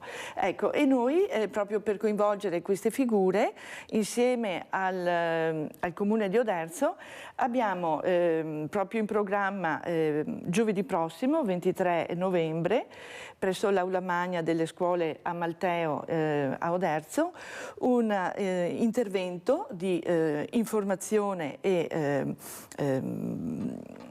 sensibilizzazione rivolto agli insegnanti delle scuole del territorio. Vediamo che la locandina, eccola qua Presidente, ecco, che così condividere. La gente a casa capisce se vuole partecipare, certo, perché è importante che partecipi la famiglia. La famiglia è in primo importante che luogo. Partecipi la famiglia. Io al Mazzotti l'altro giorno che sono stata invitata a parlare, infatti ho visto le famiglie, ho visto genitori, ho visto nonni, c'era questa aula enorme, grandissima, ecco, proprio strapiena. e mi ha fatto molto piacere, anzi li ho anche ringraziati perché è la prima volta che li vedo tutti assieme ed è molto importante. Certo. Allora io adesso andrei anche a vedere un altro servizio, un servizio che veramente, e qua lo dico al Presidente Ceschin, che veramente ha fatto andare fuori di testa molte persone, ancora lo sono, con questi super bonus condomini. Andiamo a sentire, poi lo commentiamo col Presidente Ceschin. Una cosa contro il tempo e ripeto senza certezze. Molte incognite e poche certezze per il super bonus 110%, dopo le ultime novità con le dichiarazioni del ministro Giorgetti e dopo il blocco la settimana scorsa della piattaforma NLX pensata per assorbire le cessioni dei crediti incagliati. Le maggiori difficoltà potrebbero interessare i condomini. Forse si riesce a fare quei pochi che erano iniziati, che erano previsti, diciamo, ma non certo tutto quello che si era programmato di fare nel 2023, perché ovviamente tutti i contratti per cui è stato depositato la CILAS non si riescono a fare, ovviamente. Chi si era affidato ai general contractor, cioè a professionisti che si occupano dell'intera pratica edilizia, potrebbe riuscire a completare per tempo i lavori. Se tu pensavi di fare qualcosa con le banche, quello assolutamente no, non c'è. Nessuna banca ha riaperto il credito, quindi i piccoli interventi magari che potevano essere finanziati con il discorso delle banche, quelli lì sono saltati. Ma alcuni general contractor, quando hanno cominciato a sentire le prime avvisaglie, hanno addirittura rinunciato a quello che avevano già fatto. Alcuni general che avevano già fatto i progetti, eccetera, ma hanno preferito accollarsi gli oneri della progettazione piuttosto che rischiare. Dal 2024 la percentuale di detrazione scenderà al 70%, ma molti cantieri aperti non riusciranno a terminare entro il 2023 i lavori. Chi non finisce entro il 31 dicembre di quest'anno, l'anno prossimo andiamo al 70%, quindi la quota che rimane da chiudere, il 30% deve accollarsi il condominio. Famiglie dunque che potrebbero trovarsi in difficoltà a sborsare di tasca propria la differenza. Si auspica una proroga che avrà però probabilmente delle condizioni rigide da rispettare, come la richiesta di un avanzamento dei lavori almeno al 60%, escludendo dunque tutti quei condomini in forte ritardo con gli interventi. Allora, Presidente, come commenta questo servizio, ma soprattutto i furbi? Ecco, noi veramente vediamo sempre nel nostro paese che prima di tutto arrivano i furbi, quelli che riescono a intascarsi il denaro, quelli che riescono a aprire una ditta dalla sera alla mattina senza nessuna garanzia. Ecco, com'è la situazione attuale, Ceschin? Allora, purtroppo è una situazione amara. Diciamo che inizialmente questo problema, quando è nato il super bonus, che purtroppo è stato venduto in un modo pubblicizzato, in un modo così, secondo il mio punto di vista, abbastanza scandaloso, perché era tutto titolo gratuito e quindi la gente si è impazzita, era drogata in quel periodo lì, per il fatto che non riuscivamo più a gestire le assemblee. Il problema di queste aziende, che purtroppo sono nate tantissime in giro di 24 ore, e per noi a livello operativo ci ha creato dei grossi disagi. Di fatto che chi ha voluto imbarcarsi in queste situazioni, innanzitutto volevo premettere una cosa: il progetto che era stato studiato era un bel progetto, purtroppo ha avuto circa 52 modifiche regolamentari per poter procedere. È chiaro che noi agli addetti ai lavori, che quando si doveva liberare la sistemazione di questa struttura di rifacimento energetico, trovavamo dopo magari una settimana con ulteriori modifiche, dovevamo rifare l'assemblea, dovevamo rivedere tutte le varie procedure, quindi in realtà abbiamo avuto, oltre che dei costi, anche dei disagi. Poi soprattutto quando sono partite queste società, tante hanno fatto, anziché fare la CILAS, giustamente come era stato diciamo così, annunciato dal nostro Presidente Veneto, Dino Bertini, hanno magari fatto la CILA, quindi anche là un altro errore madornale, e si sono trovati alla fine di tutti gli interventi che una parte non potevano. Per non parlare del cassetto fiscale, Presidente Ceschin. Il cassetto fiscale è ancora peggio, perché abbiamo capito che andavano a recuperare queste fantomatiche aziende e prima di iniziare i lavori facevano i loro bei prelievi e si intascavano il tutto. Questo basta vedere nella zona di Treviso e zona della nostra provincia cosa è successo.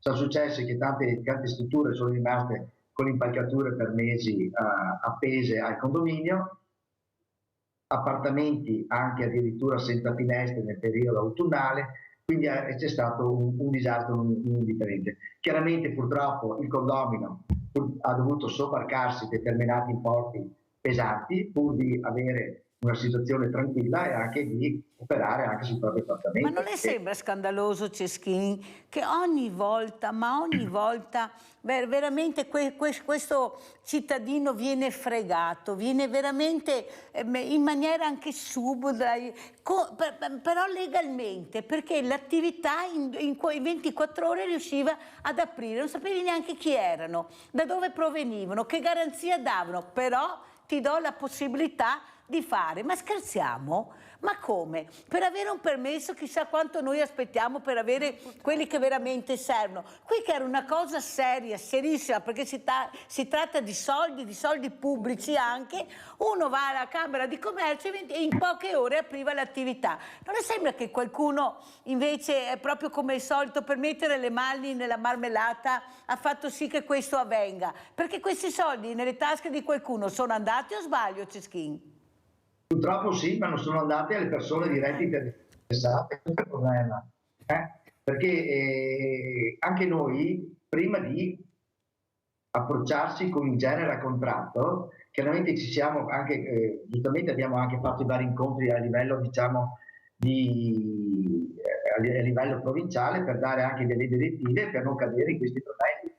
Purtroppo i condomini, io ho l'amico che mi fa così, che lo conosco, che si vede poco, chiaramente seguono tante volte il condomino e non seguono il professionista di amministratore e si sono trovati in più in qualche caso a... Sì, ma c'è è la stessa cosa che fanno anche gli amministratori con l'appalto al ribasso, no? Chi offre meno, senza la garanzia che questo lavoro sia fatto bene, vince l'appalto, e così ha fatto il cittadino, pochi soldi in tasca, ma è una ditta, ha tutte le carte in regola, mi affido, ed è stato fregato. Presidente, ma veramente qui si va altro che disturbi alimentari, vai disturbi alimentari di testa, perché poi le famiglie vivono le situazioni, automaticamente anche i ragazzi. Prego, il disagio familiare, questo diventa un disagio familiare che può portare anche a certi disturbi. Prego. Sì, beh, è stato visto, così ho appreso durante magari qualche convegno che ho partecipato, che anche il disagio economico in cui ricorre una famiglia concorre a creare una sensazione di diversità rispetto a un gruppo di giovani di pari e in qualche modo ad alimentare un senso di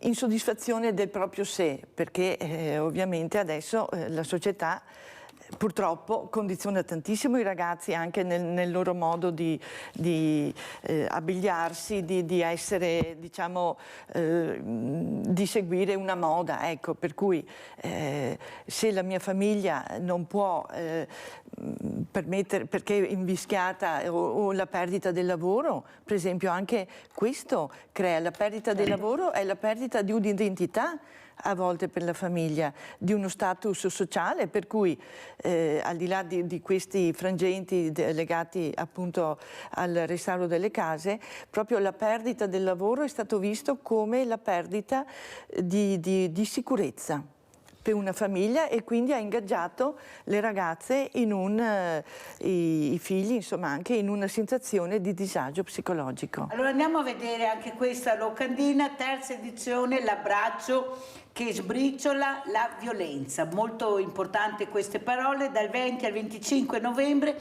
acquistando la pagnotta Abbraccio, sosterrai i centri antiviolenza collegati all'azienda ULS 2 Marca Trevigiana operanti sul territorio provinciale. L'abbraccio lo trovi nei panifici che espongono questa locandina che adesso vedremo. Perciò tante iniziative proprio per cercare anche di migliorare la qualità della vita, certo, supportare. Sì. Vediamo la locandina dell'abbraccio per cortesia dalla regia e sentiamo come commenta la Presidente. Prego Presidente, ecco quanto importante è questa che faccio vedere, eccola qua.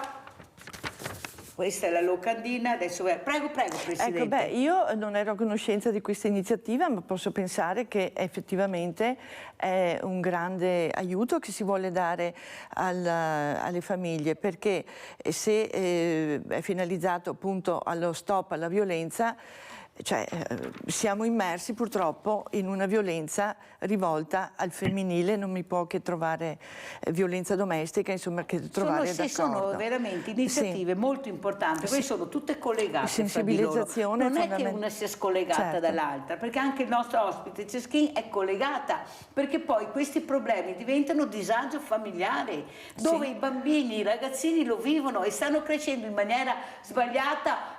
Cosa dice Ceschin? Dico veramente che poi questi problemi, io non so quando arrivano queste persone da lei a chiedere un appartamento in affitto oppure comprare una casa, qualcosa, ecco, perché si esprimono anche il disagio che vivono. Prego.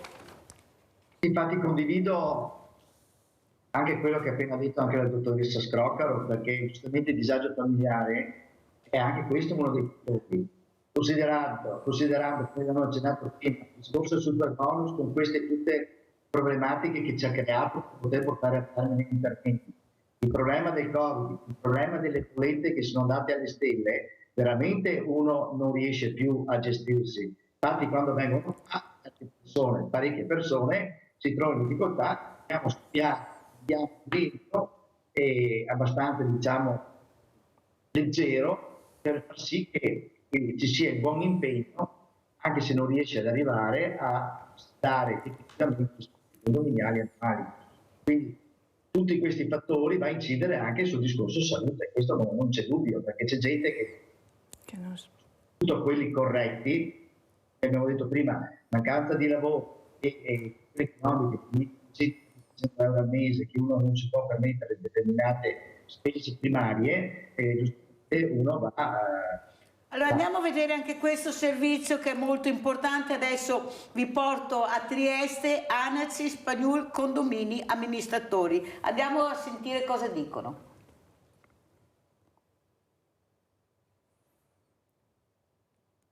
La vicenda raccontata oggi sul quotidiano Il Piccolo dalla giornalista Laura Tonero è relativa al calvario che stanno vivendo gli inquilini di 3 stabili in via Fabio Severo apre una riflessione ampia e a tratti disarmante. Se da un lato l'ANACI, l'Associazione Nazionale Amministratori Condominiali e Immobili, attraverso la sua associazione rappresenta una forma di garanzia, di professionalità e serietà per quanto riguarda gli amministratori di condominio iscritti, dall'altro può poco o nulla di fronte ad azioni fraudolente come quelle riportate oggi dalla stampa. Preciso che l'amministratrice che è stata oggetto di articolo apparso oggi sulla stampa locale non fa parte della nostra associazione di categoria, che è ANACI, quindi è una precisazione questa che ci tengo a fare, in quanto la nostra associazione di categoria tenta in ogni modo di vigilare in qualche modo sui propri associati, garantendo che gli stessi abbiano e mantengano nel tempo i requisiti obbligatori previsti dall'articolo 71 bis delle disposizioni di attuazione del Codice Civile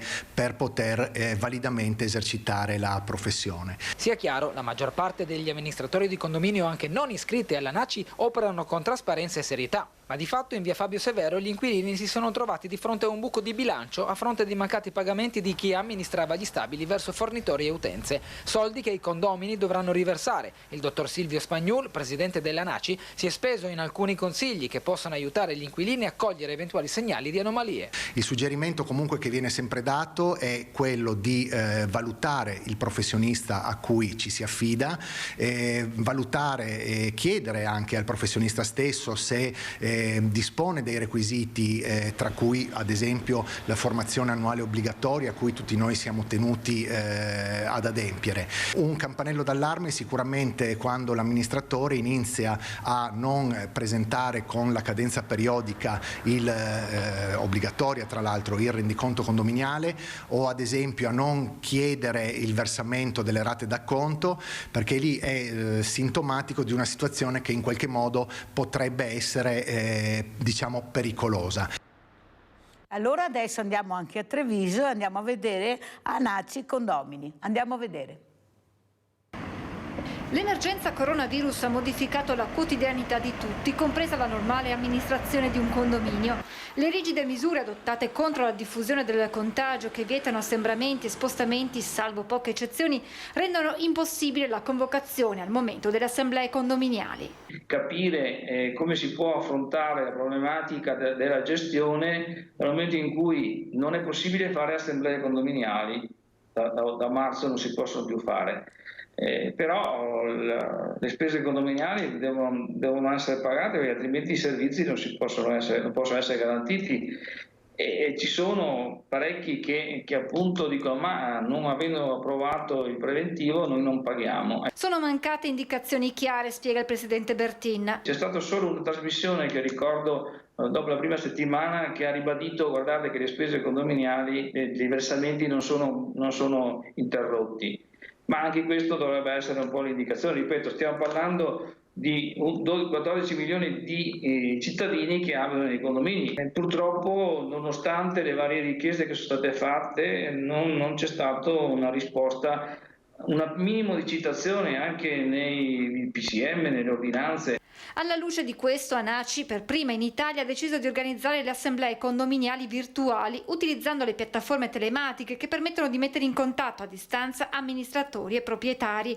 Il centro studi dell'associazione ha diffuso le linee guida, mentre nei giorni scorsi è stato anche depositato alla Camera dei Deputati un ordine del giorno che chiede di impegnare il governo a valutare l'opportunità di adottare interventi normativi per fronteggiare l'emergenza e favorire il regolare svolgimento dell'attività di gestione dei condomini. Allora, Presidente Ceschin, oltre a commentare questi due servizi che sono molto importanti, vorrei chiedere, ma uno che non paga le spese condomini da anni, cosa succede? Quali sono appunto le penalità? Perché noi non sappiamo mai niente, perché non pagano, stop. Come funziona? Diciamo che un buon professionista, se un condomino non paga le spese da anni, già è in difficoltà, ha sbagliato lui in partenza, perché prima cosa noi siamo responsabili se non sollecitiamo il proprietario o l'inquilino in questo caso. Chiaro che prima, se parliamo dell'inquilino, oltre che aver sollecitato sia l'inquilino, si mette sempre per conoscenza la proprietà. La proprietà però si deve anche, diciamo, muovere, perché purtroppo gli eccessori rimangono tranquilli, aspettano che loro... Ma se l'inquilino è proprietario, non è inquilino, come funziona? Se è solo proprietario, in questo non caso, pagano le spese condominiali? Se è solo proprietario, bisogna procedere in un decreto ingiuntivo, avvisando chiaramente, noi abbiamo l'obbligo di procedere in questo caso e poi di trasmettere alla prima riunione condominiale la problematica e sviluppare quali passaggi sono avvenuti. Poi chiaramente vengono messi anche nero su bianco, nel senso che oltre al bilancio che viene redatto, viene fatto anche la relazione in modo di far capire com'è la situazione sia economica e le problematiche che ogni singola persona, possibilmente meno possibili, abbiano, diciamo. Ma questa situazione può andare avanti anche anni, Presidente? Perché se uno non vuole ascoltare, cosa fa? È proprietario, è casa mia e non pago. Il problema è questo, che la burocrazia è talmente lunga che ci mette sempre in ginocchio. E mettendoci in ginocchio noi non riusciamo tante volte, io anche per primo, siccome se è un bravo professionista cerca di pagare tutti i fornitori, cerca di trovare una soluzione abbastanza lineare, ma non di procrastinare, altrimenti per pagare le varie spese che vengono affrontate ogni giorno, in modo tale di non ingolfare tutto il sistema. Il problema è questo. La burocrazia non può impiegare 3 a 4 anni per dare, diciamo, un ok necessario. Presidente, come ci saluta? Perché ormai il tempo è volato, cosa vuole dirci che magari non ha detto, vuole informarci? Prego.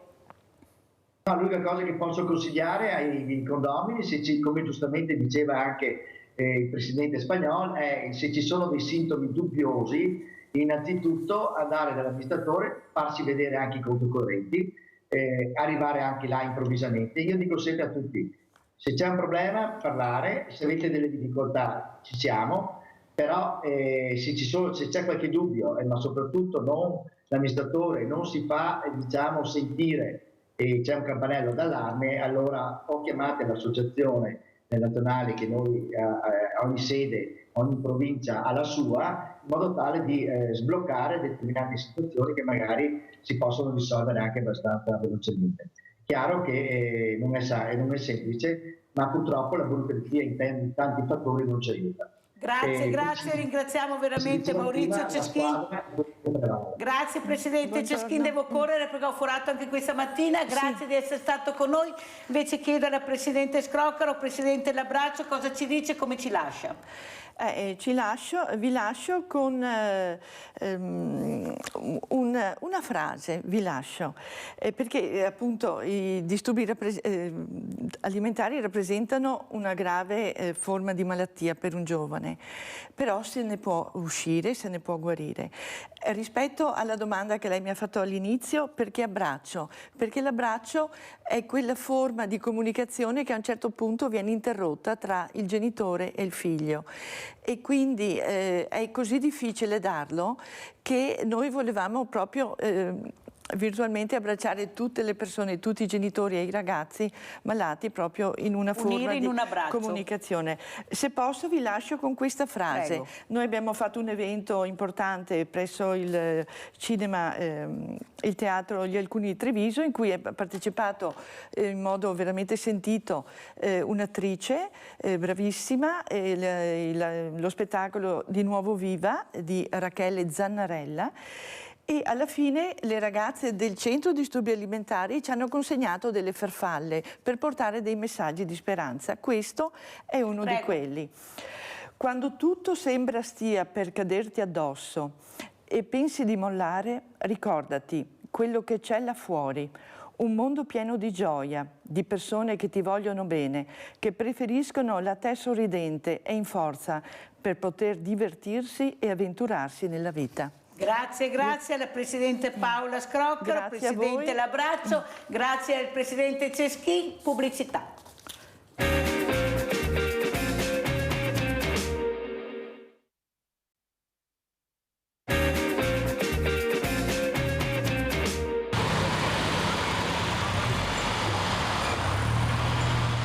Spinti da questa passione siamo venuti a farci un giro, dai. La partenza da Piazza Duomo a Treviso, l'arrivo a Follina per conoscere da vicino i suoi tesori, protagonisti gli equipaggi delle auto d'epoca che hanno preso parte alla prima edizione di Ruote nella Storia, il raduno promosso dall'ACI. Con le auto andare a visitare questi bei borghi, diciamo, è una soluzione fantastica, anche perché abbiamo organizzato il tutto con il club ACI Storico, con il club e con l'associazione I Borghi più belli d'Italia, e quindi ACI Treviso si è fatto promotore di questa iniziativa che serve a scoprire non solo il territorio, ma anche a cercare di far conoscere ai nostri appassionati anche dei percorsi molto belli. È un'iniziativa che è nata da 3-4 anni e che sta crescendo di anno in anno sempre di più. Qui abbiamo poi consentito agli equipaggi di avere a disposizione una guida, e la guida spiega tutto, e quindi c'è il piacere di guidare una bella auto storica ma vedere delle località storiche e dei borghi medievali più belli d'Italia. È un borgo straordinario, piccolo, ancora fortemente conservato nella sua immagine, che è stata appunto lasciata dalla matrice monastica sicuramente, ma che si è allargata poi all'aspetto produttivo, lasciando però un'architettura conservata in modo straordinario. La manifestazione, che ha ottenuto un ottimo successo di partecipanti, puntava ad abbinare la passione per le auto storiche con quella per il territorio, i suoi paesaggi, il patrimonio storico-culturale e l'enogastronomia. Nell'Alta Marca, come nel resto della provincia, si sta cercando di promuovere il ritorno dei visitatori dopo la fase acuta della pandemia. Siamo molto entusiasti dopo i periodi difficilissimi del Covid, dei turisti che stanno scegliendo di visitare i nostri borghi e riscoprire la bellezza di questi piccoli paesi che hanno un fascino straordinario. E questa mattina sono venuti a trovarci due ospiti graditissimi. Abbiamo in presenza Giorgio Bettio, Presidente Club Autostoriche Treviso. Grazie Presidente di essere qui. Abbiamo collegato anche da Montebelluna il dottor Marino Parolin, Presidente e Amici della storica Lancia, Ingegner Pierugo Gobbato, Volpago del Montello, uno dei pochi club Lancia riconosciuti dalla FCA. Grazie anche a lei, dottor Parolin. Allora io partirei Grazie Mirella. Grazie. Saluto ben volentieri anche il grande amico Giorgio Bettio. Mi fa molto piacere questo dialogo. Giorgio Bettio lo ritengo, Mirella, una delle persone più qualificate nella nostra provincia, in quanto riguarda proprio anche l'aspetto normativo delle auto d'epoca. E ha fatto bene a dirlo, perché qui ci sono solo grandi professionisti, e veramente dico grazie, perché è importante anche il messaggio, la storia. Sono partita col Vaillant, finisco con le auto storiche, ma anche la nostra storia. Infatti non a caso abbiamo proprio ricordato questa storica lancia dell'ingegner Pierugo Gobato di Volpago del Montello. Allora, Giorgio Bettio, Presidente, cosa succederà quest'anno? Ormai siamo a fine anno, cosa farete? Prego. Allora, è bellissimo il video organizzato dagli amici dell'ACI, con cui noi, a differenza di quel che accade a Roma, andiamo comune d'accordo. Hanno già detto tante cose, io aggiungo che il movimento del motorismo storico permette che cosa? Anche il trasferire delle conoscenze artigianali che stanno purtroppo scomparendo con le nuove vetture. Tant'è vero che l'ASI, Automoto Club Storico Italiano, a cui noi siamo federati, e altri club più grossi del nostro, come il Cavai di Bassano, organizzano anche dei corsi per carrozzieri proprio per il restauro. Pensate. Inoltre, chiaro che il raduno muove un'economia. Anni fa, prima del Covid, è stato affidato dall'ASI uno studio all'agenzia Piepoli, presentato al Senato, secondo il quale il PIL indotto dal motorismo storico ha un valore assoluto, è il secondo dopo il calcio. Pensate? Sono miliardi che si muovono, quindi tanto per precisare. Per questa passione, diciamo, perché è una passione anche. Sì, perché comunque all'interno dei club, se c'è un club grosso che può avere 1500-2000 soci, può anche permettersi di pagare magari part-time una persona per la segreteria. Nel caso di club più piccoli come i nostri, chiaramente si fa tutto a livello volontariato. Ovviamente bisogna far quadrare le spese con le tessere associative, sponsor non se ne trovano se non per qualche raro miracolo in occasione delle manifestazioni, però attenzione, si tessono anche delle relazioni sociali tra soci che possono anche portare a collaborazioni, come è successo nel mondo del lavoro, ma c'è anche poi magari un avanzo, perché i nostri club non sono club con scopo di lucro, per cui anche il nostro club di anno in anno qualcosina lo devolve nel territorio a favore delle associazioni di cui avete capito perché qua il Presidente Bettio? Perché veramente è importante capire che sono avvenimenti, però una parte viene anche devoluta in favore delle associazioni di volontariato che operano nel territorio. Sì, noi nel passato abbiamo aiutato la LILT, l'ADAVAR, l'anno scorso la nostra famiglia. 2 anni fa, con la ripresa della mostra scambio, abbiamo raccolto fondi per il reparto neonatale, perché attenzione, ci sono anche associazioni, sì, ci sono associazioni di volontariato, ma ci sono anche degli enti, come il reparto neonatale, terapia intensiva in ospedale, che purtroppo devono fare i conti con la scarsità di fondi nella sanità. Per cui se capita, in quel caso... E quest'anno cosa farete? Quest'anno abbiamo pensato a voi. Ma pensate? Pensate che contenta che è la Mirella questa mattina. Quest'anno hanno pensato ai veneti schiacciati dalla crisi. Ringrazio Bettio perché ho fatto capire l'importanza del momento per noi molto critico. Tante famiglie da aiutare, tante persone, specialmente i diversamente giovani come li chiamo io, i bambini. Oggi iniziamo la raccolta, anzi vi invito ad andare in farmacia, nelle farmacie comunali di Treviso, dove ci saranno le associazioni combattentistiche, perciò troverete carabinieri, finanzieri, artiglieri, di tutto, che mi aiuteranno in questa raccolta importantissima dal 17 al 24, proprio per far capire l'importanza dei farmaci per i bambini. È una raccolta importante della Fondazione Rava e tutti questi prodotti arriveranno al nostro banco alimentare dei veneti schiacciati. Allora, dottor Parolin, come commenta le parole del Presidente Bettio? Ecco l'importanza, la passione. Vediamo anche le foto dopo, chiedo alla regia. Prego, dottor Parolin. Direi che l'amico Giorgio ha elencato in maniera molto chiara qual è la finalità di un club diciamo non con tutti quei soci che lui elencava, e quindi devolve molto all'attività del volontariato, quindi dei singoli, le attività. Giustamente Giorgio toccava un dato importante. Innanzitutto la passione qui ci guida, nel senso che ci fa intanto conservare dei patrimoni che sono frutto della tecnologia dei nostri padri. Quando noi stringiamo per le mani il volante, per esempio, della nostra auto storica, il pensiero va subito a tutte quelle maestranze che in maniera molto, molto geniale hanno realizzato, e a quei tempi non c'era il computer, quelle opere d'arte che ancora oggi non passano inosservate. Inoltre, giustamente, toccava il discorso dell'indotto. Non dimentichiamoci che c'è tutta una serie di attività collegate a questo, da quella meccanica, della carrozzeria, formare ancora degli artigiani, cioè l'artigianato mi pare che sia una delle eccellenze in cui l'Italia ancora si distingue nel mondo. Ma torniamo al discorso più pratico. Io dico che attraverso i raduni, e il nostro club, Giorgio lo può confermare, è molto molto inserito nel progetto di far riscoprire il territorio ai suoi affiliati, ma anche a livello nazionale e internazionale. Voglio dire, per esempio, che noi riceviamo col nostro piccolo club delle mail dal Giappone, dall'Australia, dall'America, e devo dire che Volpago del Montello, località straordinaria, grazie a questo progetto è sicuramente un paese più conosciuto e molto meno piccolo.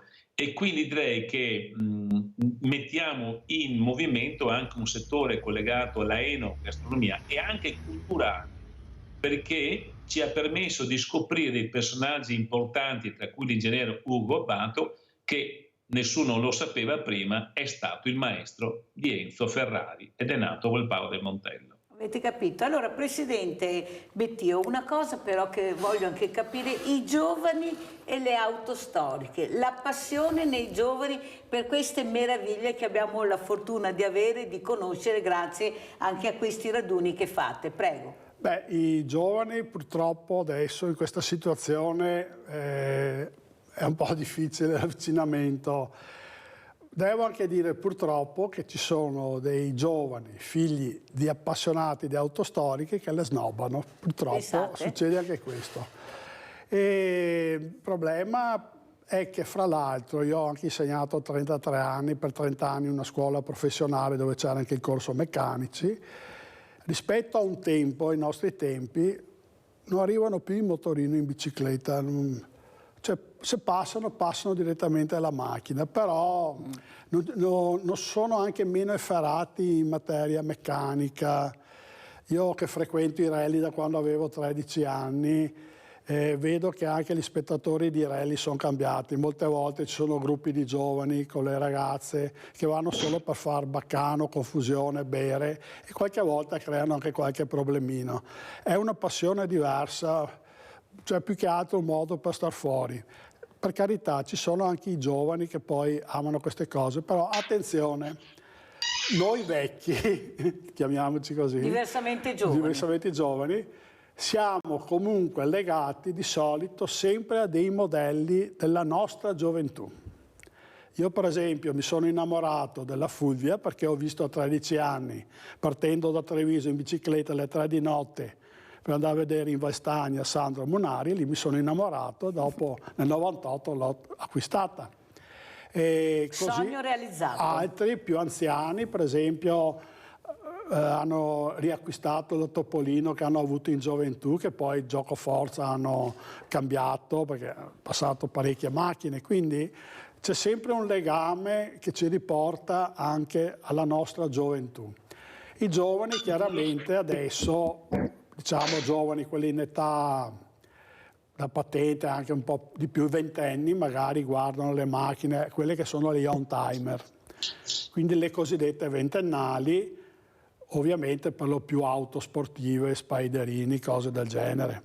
Purtroppo il mercato vediamo che adesso presenta praticamente, al di là del motore endotermico o elettrico, presenta praticamente solo SUV. Però, dottor Parolin, io non mi ricordo, mi dica se sbaglio, mi sembra che a Biancade o a Roncade noi avevamo un genio dei motori, non so se mi ricordo giusto, è vero, sembra che sia nato proprio qui il motore. Dottor Parolin. Certo. Sì, qui io lascerei giustamente la parola a Giorgio, perché sicuramente è più qualificato. Vorrei parlare di Menon. E sicuramente il genio è nato là. E in maniera molto corretta lascerei a Giorgio questa disquisizione. Io vorrei solo aggiungermi al discorso che ha fatto il signor Bettio. Sì, è vero, i giovani hanno giorno d'oggi altre motivazioni rispetto a noi. È vero questo. È anche vero però che mi consola il fatto che nuovi giovani, di altri giovani, quindi non figli d'arte, tra virgolette, si avvicinano cioè c'è un passaggio, direi, generazionale. Certamente sono molto più attratti di quei modelli che loro hanno conosciuto quando erano giovani, e quindi entriamo in quella fascia di macchine che hanno 25 anni, quindi c'è una nuova vita per quella fascia di auto. Certamente si pone un problema di quelle auto che Giorgio parlava della Fulvia, anch'io ho una Fulvia, tra l'altro una storia un po' particolare. C'è questa fascia di auto che effettivamente è importante che non sia dispersa e che debba essere conservata a maggior ragione proprio alla luce di questi trasformamenti enormi ed epocali per quanto riguarda proprio la trazione. Ma lascerei a Giorgio la storia di Menon. Storia di Menon creativo, perché nel territorio, specialmente nel nostro territorio, abbiamo dei creativi numero uno e Menon è uno di questi. Prego, Bettio. Io non è che conosco molto bene la storia, comunque so che addirittura le officine Menon furono a suo tempo contattate dalla Fiat, e pare addirittura che se avessero detto sì, avremmo potuto avere uno stabilimento Fiat qui in zona. Non so se sarebbe stato un bene o male, onestamente. Però questo genio, perché sì, è veramente un genio creativo, bisogna anche ricordare quello che abbiamo avuto. È vero, è falso, gira, è una leggenda metropolitana, che ci sarebbe una vettura murata della Menon. Sarebbe da chiedere magari a quelli del club di Roncade se è vero o se è una fake. Però vorrei anche ricordare che il Veneto, comunque, al di là di personaggi come Gobbato,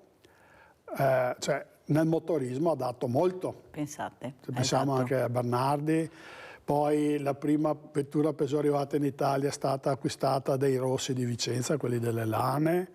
Quindi il motorismo nel Veneto avrebbe delle basi profonde. Pensiamo anche all'Aprilia, la famosa Aprilia. Sì, ecco, e poi perché... attenzione che c'erano anche degli artigiani che costruivano carrozze che non sono diventati famosi come certi carrozzieri, che però nel momento in cui c'è stato il passaggio hanno preso dei telai, come si vendeva allora, motorizzati dalle case madri, e li hanno personalizzati con le carrozzerie battendo la lamiera a mano. Magari hanno fatto 3-4 pezzi e ce ne sono ancora in giro, qui anche nel Trevigiano. Lei ha detto una cosa importante. Io ho insegnato in un istituto tecnico e c'era questa passione, c'erano questi ragazzi. Io sono convinta che forse dovremmo intrigarli di più. Io non sono così dell'idea che loro non vogliono più far niente o non sono dei creativi. Io li ho qua delle volte, specialmente nella robotica, abbiamo dei geni incredibili. Forse dobbiamo intrigarli di più, sono stanchi della didattica, forse vogliono sporcarsi un po' più le mani, ma bisogna anche insegnarli, cioè non vogliono più giocare. Intanto iniziamo a dare dei giochi e vedere quale gioco scelgono e poi capire come far funzionare questo gioco assieme magari. Prego. Ecco, io sono di un parere. Gli strumenti elettronici, il computer, il software grafico devono essere visti come strumenti. L'evoluzione del famoso lapis, delle famose matite colorate, dei Pantone. Io sono un autodidatta, perché ho fatto anche grafica, design, anzi ho lavorato molto anche nel design per le aziende, però purtroppo l'uso eccessivo di questi strumenti fin dall'inizio oscura la creatività. Bisogna imparare... La oscura però non la annulla o non c'è, la oscura, attenzione a quello che ha detto Bettio. Sì, perché ricordo che anche tra i grossi stilisti sono pochi che prendono il foglio, scarabocchiano e poi lo passano al figurinista. E purtroppo anche tra i giovani nelle aziende che io, avendo insegnato moda, le ho girate, cioè si abitua troppo la gente a disegnare a computer ed è la fortuna che la scuola non abbia i fondi per attrezzarsi del software giusto. No, perderemo anche quella creatività che hanno. Abbiamo Giusy a Treviso, se no mi cade la linea, poi continuiamo. Vai Giusy. Ciao Mirella, buongiorno a tuoi ospiti. Allora Mirella, sai che io abitavo a Roncade, ai confini proprio della fabbrica di Menon, e giocavo col pronipote. E noi su quella macchina lì abbiamo giocato e stragiocato. E guarda, è una meraviglia, era una meraviglia perché è tanti anni che non la vediamo perché, non so, hanno detto che dove abitava non vuole portarla insomma in mostra, ecco, il pronipote che adesso ha 70 anni e dicono che non vuole esporla, insomma, ecco, ma io lì ci ho giocato sopra. Mi ringrazio. Grazie di questa testimonianza, ecco, rivivere la storia di Giusy, mi ricordavo quando ero bambina che andavo là a giocare. Prego Bettio, continuiamo, finiamo il discorso. Quando noi facciamo le mostre statiche oppure quando abbiamo organizzato le mostre dei mezzi di locomozione della nostra infanzia con pezzi a pedali, macchinine a pedali, le prime dell'inizio Novecento, carrozzine Novecento, non hai idea quante persone molto avanti con l'età sono fermate lì a ricordare, a raccontare. E questo ha anche il sapore di queste cose. Allora andiamo a vedere anche altre foto che hanno mandato, queste foto importanti delle auto storiche, ma soprattutto la passione. Dottor Parolin, lei ha detto una cosa importante, presidente e amici della storica Lancia Ingegner Pierugo Gobbato. Ecco, perché questa storia, perché questa passione? Abbiamo sentito quella di Bettio, la sua? La ringrazio molto Mirella. La mia è una storia che nasce da quando avevo 4 anni di età, perché mia mamma, una persona modesta ma di un'intelligenza superiore alla media, mi parlava della figura dell'ingegner Ugo Gobbato, violentemente sottratto alla vita il 28 aprile del 1945 a Milano. È una storia che mi ha turbato da piccolo e mi ha sempre incuriosito, finché quando cominciavo a leggere e scrivere leggevo la lapide nella tomba di famiglia e la storia di questa persona mi ha sempre incuriosito. Si parlava di questo ingegnere con grande e profondo rispetto. Poi venni a sapere che la Fiat e il gruppo di aziende automobilistiche dei Lombardi avevano messo una borsa di studio intitolata a lui per chi volesse fare ingegneria meccanica a Torino, ed era spesa. Un posto era riservato a uno studente di Volpago del Montello. Questa borsa di studio rimane in funzione fino al 74, pensi lei. Allora da quella la prendo io perché qui lavorano tutti, feci il liceo scientifico, i primi 2 anni del liceo scientifico ero un dimedio di matematica, gli ultimi 3 cambiato professore, un disastro. Allora feci veterinaria, ma non per il piego, mi piaceva, ma i primi esami di veterinaria a Bologna era durissima, chimica 1, chimica 2, biochimica, presi 30 in tutti, quindi vuol dire non è che non avessi la mentalità matematica, ma comunque la strada ormai era percorsa. Poi cercai notizie di questo Gobbato finché casualmente nel 2003 mi imbattei nel figlio Pier Ugo, direttore della Ferrari e della Lancia, artefice del progetto Lancia Stratos. Lo conobbi, ci incontrammo e dissi con lui i suoi ultimi 5 anni, persona dotata di una intelligenza sovrumana, spaziale. mi regalò quella Fulvia che sono molto attaccato.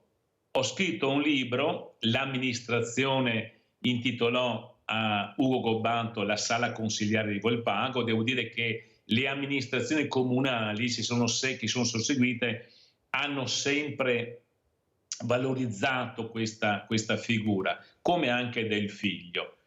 Ho scritto un libro che ho donato i diritti al comune. Ormai diciamo, ci sono soci in tutto il mondo che ne hanno chiesto una copia, che è un libro di elite, insomma, è diventato una biografia ormai della storia dell'Alfa Romeo, e una serie di iniziative, tra cui anche il club Amici Storia Calangia, intitolato a Ugo Gobbato, che abbiamo conosciuto, e quindi vuole un po' portare avanti questa storia. Tra non molto sorgerà anche un club Alfa Romeo a Volpago, e Volpago si sta rivelando come un punto di riferimento. C'è anche Casa Gobbato a Volpago, ricordiamolo, a Volpago del modello Casa Gobbato, che è veramente conosciuta. Quello però vorrei chiedere, anche per capire, visto che abbiamo nominato l'ingegner Ugo Gobbato, che se forse ce le avesse adesso la Ferrari le cose andrebbero meglio, ma Bettio, cosa sta succedendo con questa macchina che veramente era prima in tutto il mondo, sempre, dappertutto, amata, perché basta vedere, anche se non è più in auge come una volta purtroppo, ecco il mitico Ferrari, la mitica Ferrari, prego. Allora, non faccio nomi, ma l'amico Marino ha portato un personaggio di spicco tecnico a Treviso lo scorso anno, ed è una domanda che abbiamo fatto. E lui ha detto: un tempo si lavorava come in famiglia. Ha presente le nostre vecchie aziende, la Lussottica, ma tante altre, gli Appiani per rimanere a Treviso, i Ceccato, dove costruivano le case per gli operai, cioè Olivetti, tanto per gli Illuminati, che hanno avuto anche i capitani d'industria. Però contrastati dagli altri, quelli che pensavano più alla speculazione.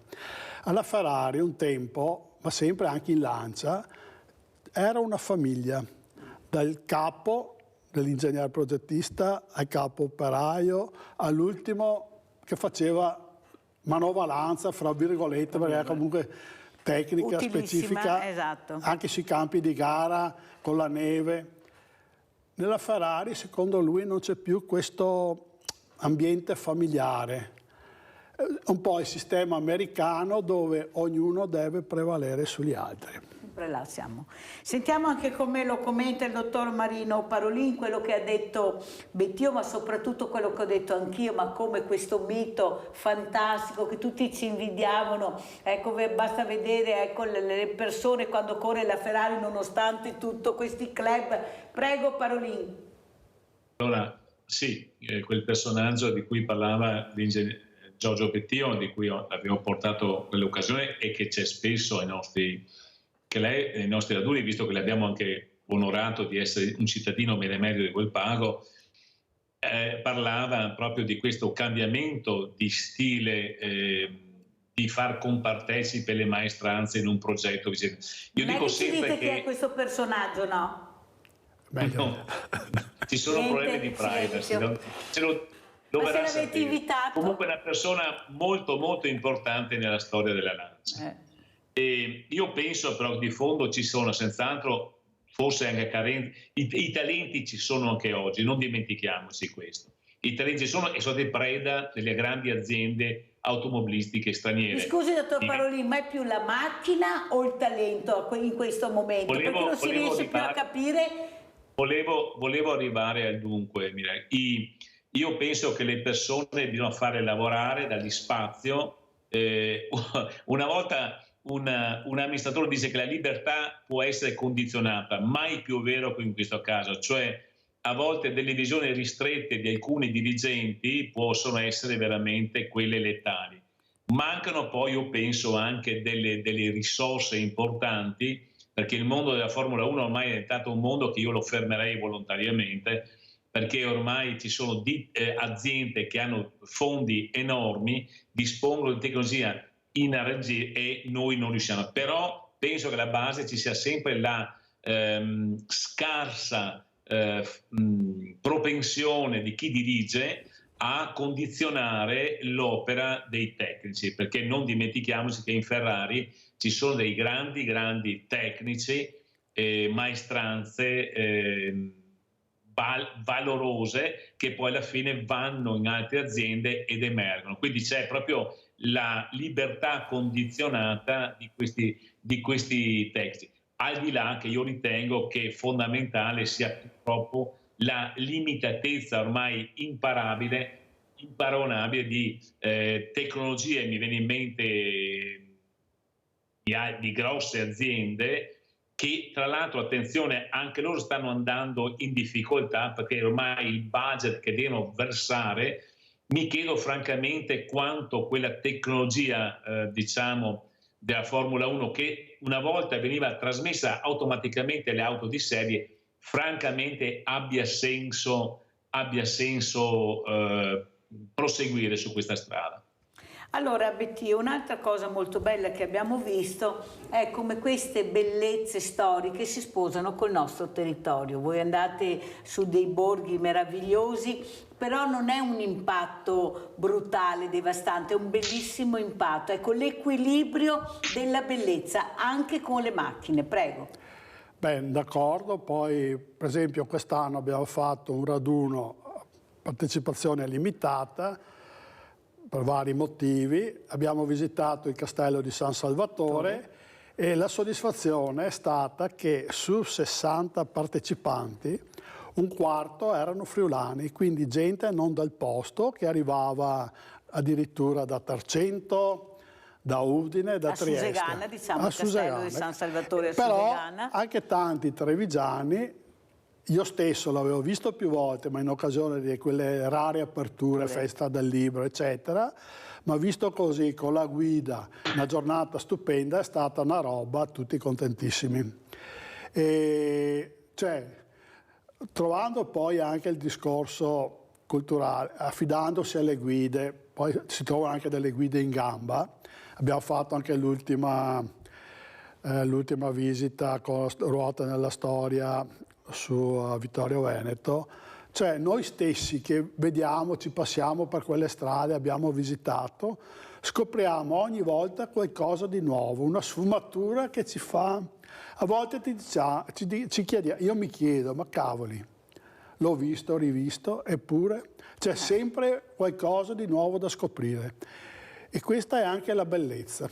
La bellezza che abbiamo la fortuna di avere nel nostro territorio. Tanto è vero che mi viene anche da sorridere, perché quando ho sentito Cavalli in Villa, voi sapete che Cavalli in Villa è nato naturalmente a Villa Margherita inclusiva, dove c'è la Mirella. È nata là, dopo naturalmente è stata messa da parte perché funziona così, le idee della Mirella poi qualcuno se le prende, ma adesso facciamo le auto in villa, le auto storiche in villa, visto che abbiamo più di 6.000 ville venete bellissime. Ho avuto il presidente delle ville venete, perché io vedo questo matrimonio molto bello, ecco, queste auto che si sposano in maniera eccellente con questa bellezza che abbiamo la fortuna di avere, ecco, che tutti ci invidiano, perché le ville venete italiane sono bellissime, sono conosciute, molte purtroppo sono andate in rovina perché non si riesce a capire il perché non riusciamo a fare degli ostelli per i giovani, delle residenze per gli anziani, portare queste manifestazioni dove anche diversamente giovani possono vivere delle emozioni, come ha detto la Giusy. No, non si fa e non si riesce a capire perché. Spero che col presidente Bettio, casomai inviteremo anche il presidente delle ville venete, lanciare le auto in villa, le auto storiche in villa. Ma anche l'amico Parolin. È l'amico Parolin, per capire, ecco, l'importanza che abbiamo nel territorio di far conoscere e di far rivivere, ecco, le emozioni. Noi abbiamo bisogno di emozioni. Come ci saluta Parolin? Ma che lei ha sfondato una porta aperta come al solito, Mirella. Anzi, mi permetto di portare i saluti di mia moglie, perché ricordi di salutarmi la Mirella. Grazie. Prima che prenda le parole.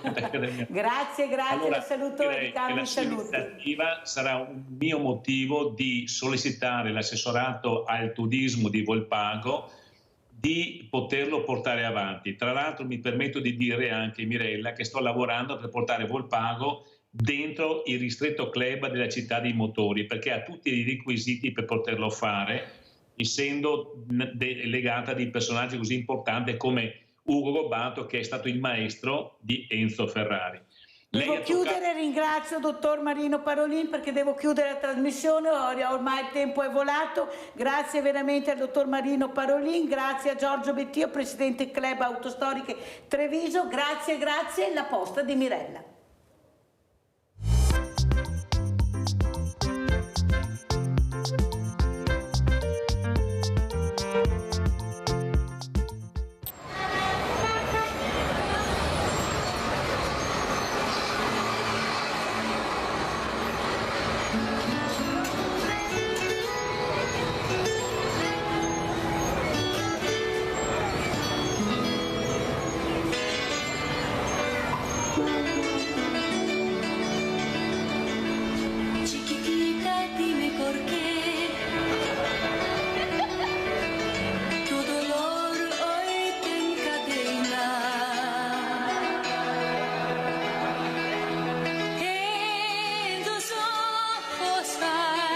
Una sombra de gran pena, no quisiera verte así, aunque quiero.